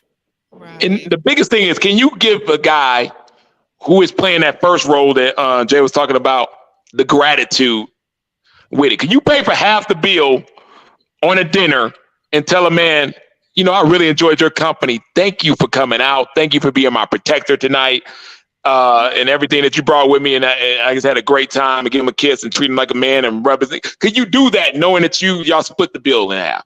Because it's a real question. Yeah, I could. And yeah. Let me say this. Back in the day, when I was still in mini skirts and whatnot, one of my favorite moves was to go up to a bar, in a club situation, right? Go up to the bar or go up to a gentleman and have a conversation with them and order a drink for him. And I have to tell you, the reaction that I got, I still remember to this day, the reaction that you get from men. And I'm looking at the man, I'm seeing what he's wearing. I'm a very good judge of people's social economic, because I've had to be, right, where they are in life in terms of what they make, what they do. I can almost look at a person and tell you what they do for a living after 5 minutes. But these are guys that were able and more than capable of paying for their drink, my drink, and half the bar's drinks, right? But the fact that I was willing to buy them a drink, that meant so much to them. So I see where you're coming from. I want to ask, before we close this out, I want to ask a question of both you gentlemen, because the women in the audience in the chat, they really want to know, since we're being very honest and vulnerable and open in this moment, is talking about the genders. The women really want to know, what kind of woman are you guys looking for? If we can start with JR, if JR, if that's something you're willing to answer, I don't want to take anybody out of their comfortability level, but if you were looking for a woman, maybe you have a woman in your life, I don't know, but what kind of things were important for you in a woman that you would align with, that you feel like are very essential for a woman to have? Well, Okay. yeah. Well, for me, it's very simple. Like, I'm looking for harmony first of all. I'm looking for chemistry. Okay. You know, I do not want to come home and war and battle and argue and cuss each other out. I hate all of that stuff. So any type of relationship that consists of that, I'm automatically gonna try and get away from that. If I can't change it, I'm gonna stay. I'm gonna try and work it out. Gonna try and change it, but ultimately, that's not the recipe for success. It doesn't belong in any type of relationship that I'm looking for. So yeah, like the harmony, the synergy, the love, the affection, that has to be paramount. I need to know, without even asking, I need to know that you're feeling me, because I'm definitely gonna be feeling you. Um, you know, we don't have to be compatible on everything. I can accept you for who you are. Doesn't matter about your background, how you were raised, none of that stuff. If it doesn't, Hmm. if you're not having lingering, carrying over emotions about it, that's going to affect our relationship, i.e., you're healed from it. You can Okay. comfortably discuss these things, and it's not going to lead to outbursts and things. Or, I'm going to be treated as if I'm the person that did it to you, and it's a lingering thing from your past. Like, Okay. I can't, I don't do well in those situations. And like I said, I'm also um, quite reactive. Like I realized, especially in my most recent relationship, I realized that I'm very reactive to um, negativity, and when um, things go to a confrontational space, I get petty, and I don't like it. I really don't like it because it's not me. JR, It's not you who I was get before. petty? What? I'm sorry, my voice Yeah, is. You, I would never imagine in 1,000 years you come across as so logical and so reasonable. You get that's petty? because I am. That's because I am, and that's how I'd like to be, and that's how I've always been. But But I when the must admit, emotions like, get involved, you can actually be petty. Is that what now you're telling me? if I get drawn out, no, if I feel like I'm being attacked, or someone's trying to Okay. draw me out all the time, then yes, Okay. like I Okay. will. There comes a point where I'm just like, you know what, you need to get some of what you're dishing out, because if you don't like it, why do you continually dish it out to me? So I definitely do that. And like I said, it's a flaw that, and it's something I've definitely taken stock that I do, and I don't like it. But the best thing to do is not to have that energy around me. You know what I'm saying? I can't come home to that. Okay. So Okay. it's pretty simple: Confrontational. Should the harmony, woman? synergy, love, Mhm. happiness. Those are Would you the say crucial factors. affectionate? Should the woman be affectionate? Of course. Mm, Otherwise, what's the point in being a woman? If huh? you can't be affectionate with me or be intimate with me or anything like that, then Yeah. we can just be friends and we can just keep it cordial, but Okay. we can't be together.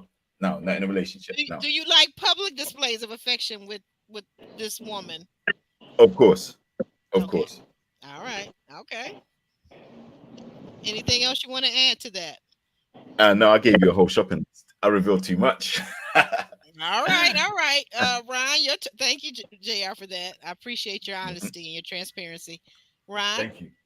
I love affection. My only love language is touch, physical touch. I didn't really care much about the other ones. Gifts? I need a woman that's emotionally stable within her emotions. I'm a very logical male, and some of these women are driving their own other women crazy with the extra emotion and stuff. Imagine what that does to a logical man. Breaks him like right away. Exactly. So Hey. she needs to be able to, yeah, she needs to be able to control some of that stuff at some point. I know women are emotional. I want her to be able to share stuff and be emotion in this, but be as direct as she can, and try to communicate in a different way with me, because if she tries to come out not direct, it comes off to me as manipulation. Or again, I'm like, just tell me what you want, or do that. It doesn't come off right. So, and sometimes emotion to drive a woman's thinking to do some stuff that's just men find weird or off the wall. We don't understand it. So I want her to Hmm. understand what she's dealing with, and if she's dealing with a man, very logical man. Help you in that Yeah. aspect. Right, Uh, right. re- Respect is real big with me. I think all males, even if he's paying half the rent or whatever like that, that he deserves respect. I'm a hybrid at this point. I was raised traditional from a traditional dad who paid every bill in the house, this and that. It worked out for him. It didn't work out for him. So I know what that looks like. He was raised by a granddad, uh, General Motors, big top, guy down there way back in the day and stuff, who paid every bill in the house. Right. Um, and so I've seen what that dynamic looks like. I'm also understanding that I can't put all my eggs in one basket and say I'm a traditional man looking for a traditional woman. I want to pay the bills. I have to be a hybrid, because Yeah. it's just too competitive out here to be putting yourself in one basket. So I now have had to align myself with dating independent women who have their jobs and things of that nature. And so I say, hey, I could pay all the bills, or I could split it. But either way, I'm going to expect the same level of respect, because Hmm. I think the part of men that gets overlooked the most is the value of our protection. And women don't understand that because we've been kind of coddled in the United States for a while and stuff. But trust me, no women in Ukraine understand it right now because they get to go shit over down to Poland and stuff while their men are getting bombed. And ain't nobody stayed around to say, hey, let me go be with my man and take these bullets. Men, it's life or death with us when it comes to protecting. Y'all don't see it because we don't use it all the time. But when it ever comes down to it, right, and you're out with a man and something goes down, even if he only knew you for an hour, he is, in America, he is responsible for your safety and protection. I was at the Essence Festival, and I was literally just walking down the street, and I bumped into some girls by accident. And now they're like, oh, you got to walk with us now, and that's fine. The other girl leaves the other girl and says, I got to meet up with another dude and stuff, and leaves her there. I'm like, what the hell? Yeah, left her with me, like drunk. I don't even know this person. wow. And the other girl's acting crazy and belligerent. So I checked her. And she's like, oh, well, don't you want to check me? You can leave. I said, I can't now. I said, because you're drunk. I'm the last person that you've been seen with. If you go, something happens to you, your friend's going to be looking for me. And then I might get pulled into police custody. I have to tell my story, and I got to go to work tomorrow. I don't have time for that. And it's that. The world, America, is going to expect me now to protect you and make sure you go home safely, and you have no appreciation for that right now. And I'm on the hook now because your girl left you with me. I'm the last person seen with you. There's cameras all over this bar with me with you, and I have to now protect you because you're not in the right mind right now to even protect yourself, and you couldn't in a New Orleans streets protect yourself against any man right now. So you get that, you overlook that we're on the hook for that at all times. So that's what I'm saying. If I don't care if the man's paying half the bills or paying all of it, he still deserves respect as a man because at any point in time, he might have to lay his life down for you. Wow. Wow. And that's why the respect aspect is important, because if you don't respect the guy, but you want him to put his life down on the line for you, protect you and provide you and all the rest of it, you got to have that respect and love and trust built up before you can have that expectation. Because guys ain't just going to roll up and do that automatically. Ron is a stand-up guy, but there are tons of guys. I tell women all the time. Ron, I trust my life with. Ron, he knows that. I trust my life with him. It's a whole lot of people that say a whole lot of things that I don't agree with, but Ron, I would trust my life with. Okay? I bet you that on my bottom dollar, and I do respect Ron.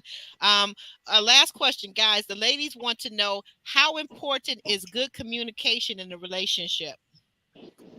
It's one of the most important things. It's how you resolve conflicts. It's how you express your desires, your wants, your needs.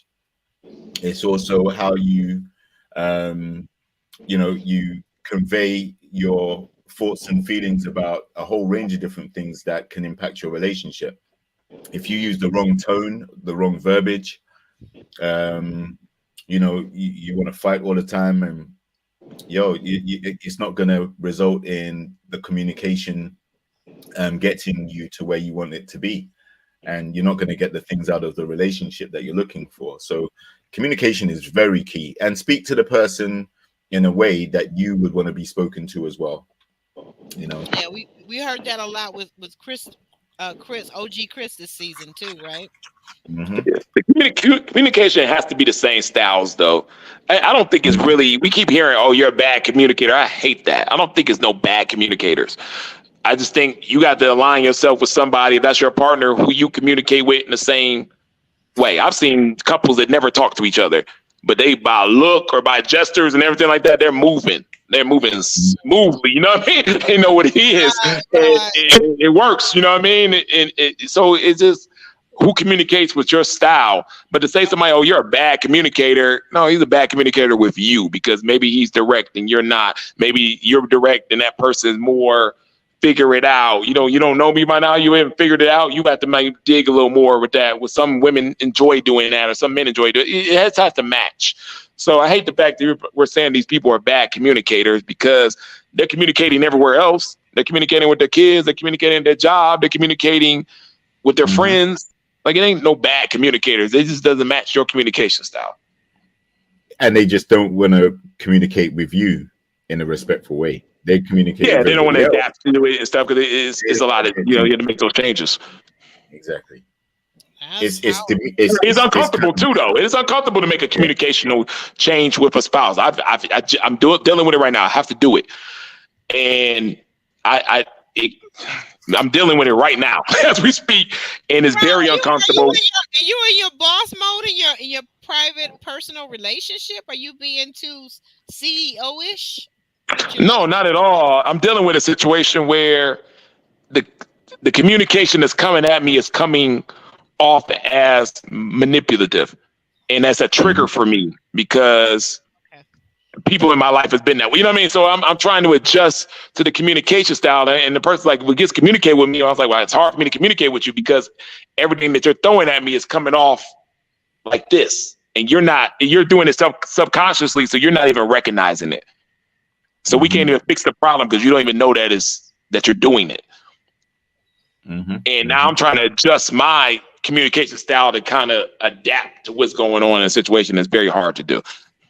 It is difficult. I can imagine. Well, I guess one thing we can maybe all agree on, I think that relationships, um, they can be work. They can require work sometimes, right?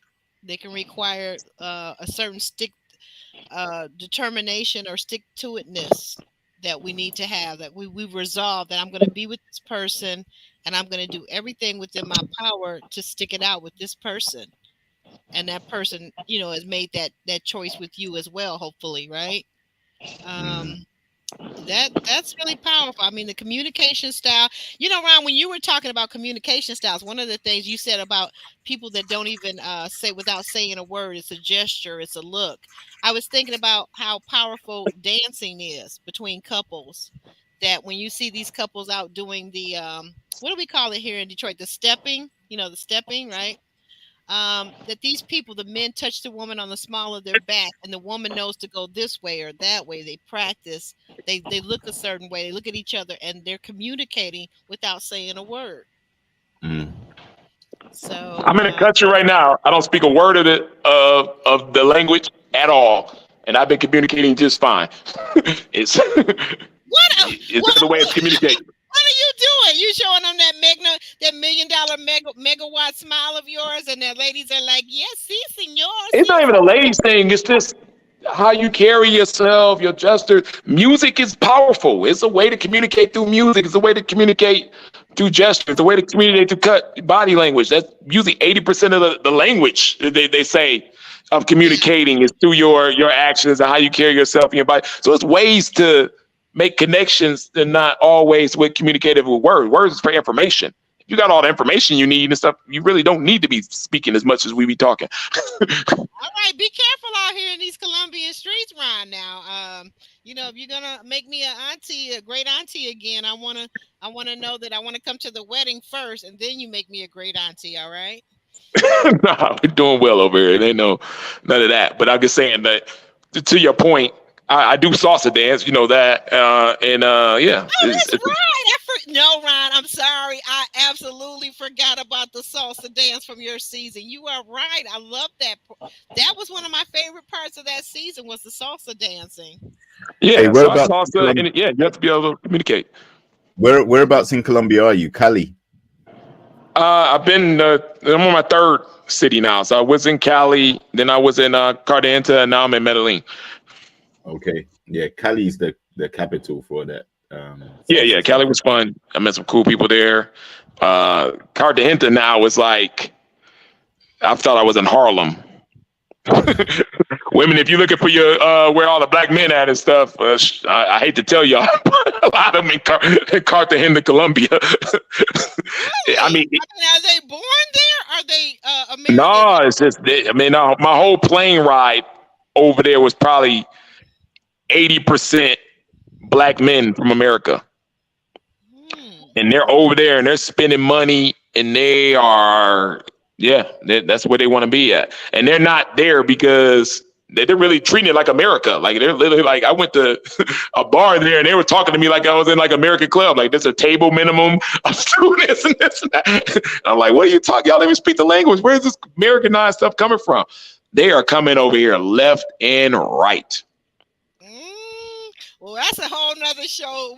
We're gonna get ready And to yeah, sign it's real. off. It's real now. I You saw it in guys have Thailand when been I was down good. there, and a lot of it was ex-military down there that just never came back. But here, I was Really? so shocked. I felt comfortable. I felt literally like I was in America again. I'd be on the street, just walking, see a black person, give them the head nod. Everybody give me the head nod, like back in Detroit. I know what I'm Right, talking. right, right. Well, you know what? That's like I said. That's a whole nother show. I don't know if Jr. is available to come on or wants to talk about it. I know you for sure. I know my brother, trying Savage. I know he's gonna come on and talk about it. But we got to do a show about Ellen V says Passport Bros. Passport Bros.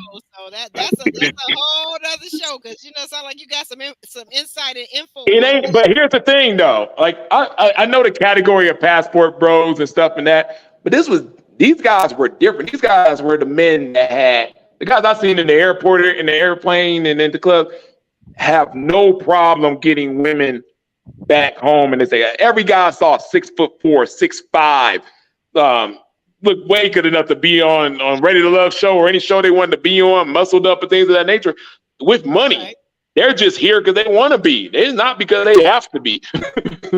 It I was a mean, different element. it's something to talk about for the Passport Bro show because I won't claim to know a whole lot about it. You were the one that brought it to my attention in that Facebook group that we belong to. Like, one of the somebody did a post on there, and the post went viral. It blew up, and then you came on. I think I'm trying to remember, Ron, whose show was it? Whose YouTube channel did you come on and talk about the Passport Bros with? I can't recall. Do you recall? I don't remember that one. Okay, because I thought Like I you said, had came I know on. the group very well. Like I said, because it's basically a travel group, so I've been in it. The Right. Basketball Bros committee, yeah, for a long time. Yeah.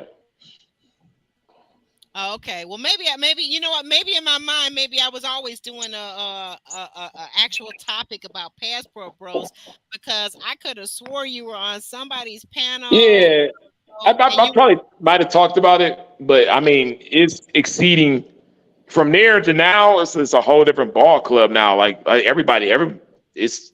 I know it's not that hard to get a passport. It's kind of like one of those things. Like when American Express Platinum card first came out, like you was like big time and separated now. Then like, everybody got one. It's not a big deal. Like, that's kind of like how a passport is right now in the right. situation. And these Well, I dudes will are. go ahead. Yeah, they're taking like I said, them New York boys and them Miami men. They're taking 1-2 day trips down here, coming right back. You know what I mean? And doing their thing, coming right back. And it's crazy what's going on right now. But literally, I've never seen. I've been traveling for the last 15 years. And I've never seen that many black men in one spots together. It was like crazy. Right. And they were. So you said something earlier on, and then again, like I said, it was another podcast. But you said, and it made me stop and think about it because my neighbors were this example. Like my neighbor was ex-military, married to a woman from the Philippines, from Vietnam. You talked about the first Passport Bros being, men in the military. Yeah, I tell women all the time, if you were looking for, you're saying there's a shortage between men, and I hear this all the time, 40 and 50, 55. Where's all those men at coming to make black women, American women their wives? They must all be in jail. They're not in jail.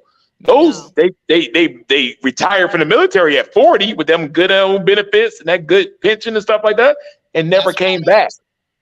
Oh, okay. Okay. Left the country. Yeah, they were already out the country. They're well traveled. They've been traveling their whole military career. They say, yo, when I get done, I'm gonna set up shop here. I can live cheaper. I like the women better. They're more submissive and attentive to what I'm looking for. And I don't need to go back to America now. And imagine if all those men came back to America around 41, 42, they took up another job on top of getting that pension money, on top of getting all that benefits, because they're already retired from the military coming in, and they're double dipping on top of that. Those are Right. providers and protectors. You're a military trained protection, and you're now a super provider with 2 incomes coming in for yourself. Right. Those You are got those are some kids and husbands right there. We got some men like Mm. that at my church. Like one guy, he's retired, and it's unbelievable the amount of money he makes as a retired person. But like you said, he's ex-military and he double dipped because I didn't know this. I found this out when my daughter was in the Navy. That if you are military and then you take on a government job, that's the dual pension. And you get the double dipping and all that type of stuff. So Yeah, you get the you know, double dipping. You get a job very easily. You can get any government job, but they like hiring the military people. And what other job where you getting retirement benefits at age 40, 39? 39, Yeah, 40. I know, right? Isn't that yeah. crazy? So yeah, those are good men right there. We need those men back here. We really do. Right. And yeah, and if they do come back, these women better know how to learn how to treat them. I know that's right. I know that's right. Well, listen, we're gonna Jr. Tell us where. Well, Ron, since we're on you, go ahead. Tell us where people can find you, and when you're not being a passport bro, and you're in the states, where the ladies can Uh, connect with you, if you know whatever, and just follow you on your path. Yes, follow me on my pages. I am Ron Freeman, Instagram, Facebook. Yeah, I'll be back in the States for a while. I'm tired.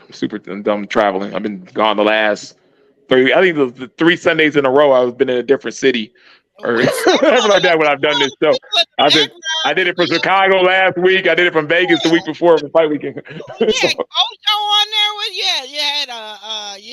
had Phil, you had all of the yeah, then I had to entertain all them when they came in. So I'm wore out right now. yeah, yes you Yeah, were.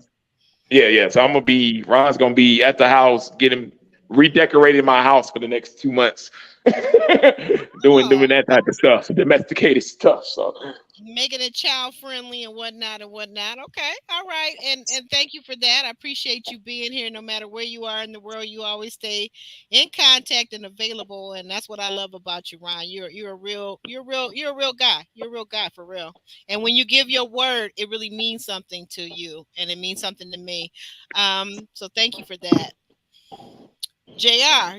Tell us about your YouTube channel where we can find you and what's your handle? Is it the same over on Instagram, JRXTV? And are you available? Are you over on Twitter? Because I think I was looking for you on Twitter today.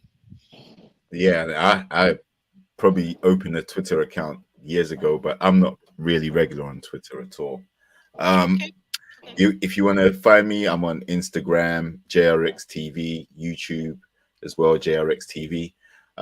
Yeah, I'm more about health, fitness, wellness, well-being, and obviously relationships play a part in that as well. So I just tie everything together on my YouTube. It's mainly my conversations about relationships, particularly in the Black community and things. TV shows that we review. On Instagram, it's more the health and fitness and well-being side of things, nutrition as well. So yeah, those are the two platforms that I mainly will check in on, and you can get an insight into what I do. Well, I love it. I love it. And I thank you for being here because you always bring a balance to it. And I'm going to try not to get on your bad side because I know you can be petty sometimes. I No, don't it has to be really rough. It has to be really rough for me to get there. Yeah, no, I'm teasing. Just, I'm absolutely joking because I never expect to be in that place where I'm ever disrespecting anybody, or vice versa. It's nothing but love and respect over here. I love you guys. You stay with us. I can't believe we're in our third hour, going and try to go into a fourth hour. But we're gonna cut it right here. And guys, if you're watching, check out the replay. Click like.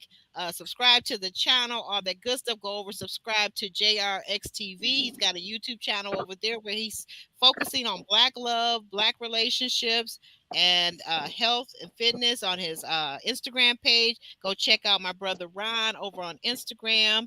You might find him on Facebook too. He's doing a lot. And what I'm going to do with this, Ron, you back?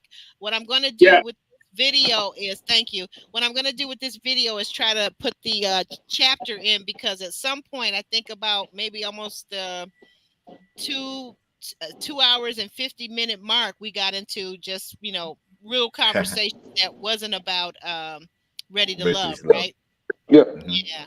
So I'm going to try to mark that guy so that, if anybody that you don't want to hear the conversation, that's fine. If you want to just hear the Ready to Love stuff, that's there too. This has been really great. I really feel like we've accomplished something. I don't know what exactly, but but I think it's just having real conversations though, right? And everybody Yep. being able to express themselves. Exactly. Yep. So with that said, let me get over here to the sign off music, and we gonna shimmy and shake on out of here, Ro. Ro, this is for you. We're shimmy and shaking on out of here. Oh, and I'm sorry, one last thing. We have got to say happy birthday, Kimberly. Kimberly could not be here today because it's her birthday weekend. So, guys, could you all wish Kimberly a happy birthday? Happy birthday, Kimberly. Thank you, Ryan. You got anything to say for Kimberly, our panelist co-host that's missing today? Okay, I think Ron's I'm Ron. in breaking charge. up. But yeah. I love Kimberly. Yeah, Definitely happy birthday, and we'll see you when yeah. you get back. We'll see you when you Mhm. get back, girl. So here we go. We shimmy and shaking on out of here.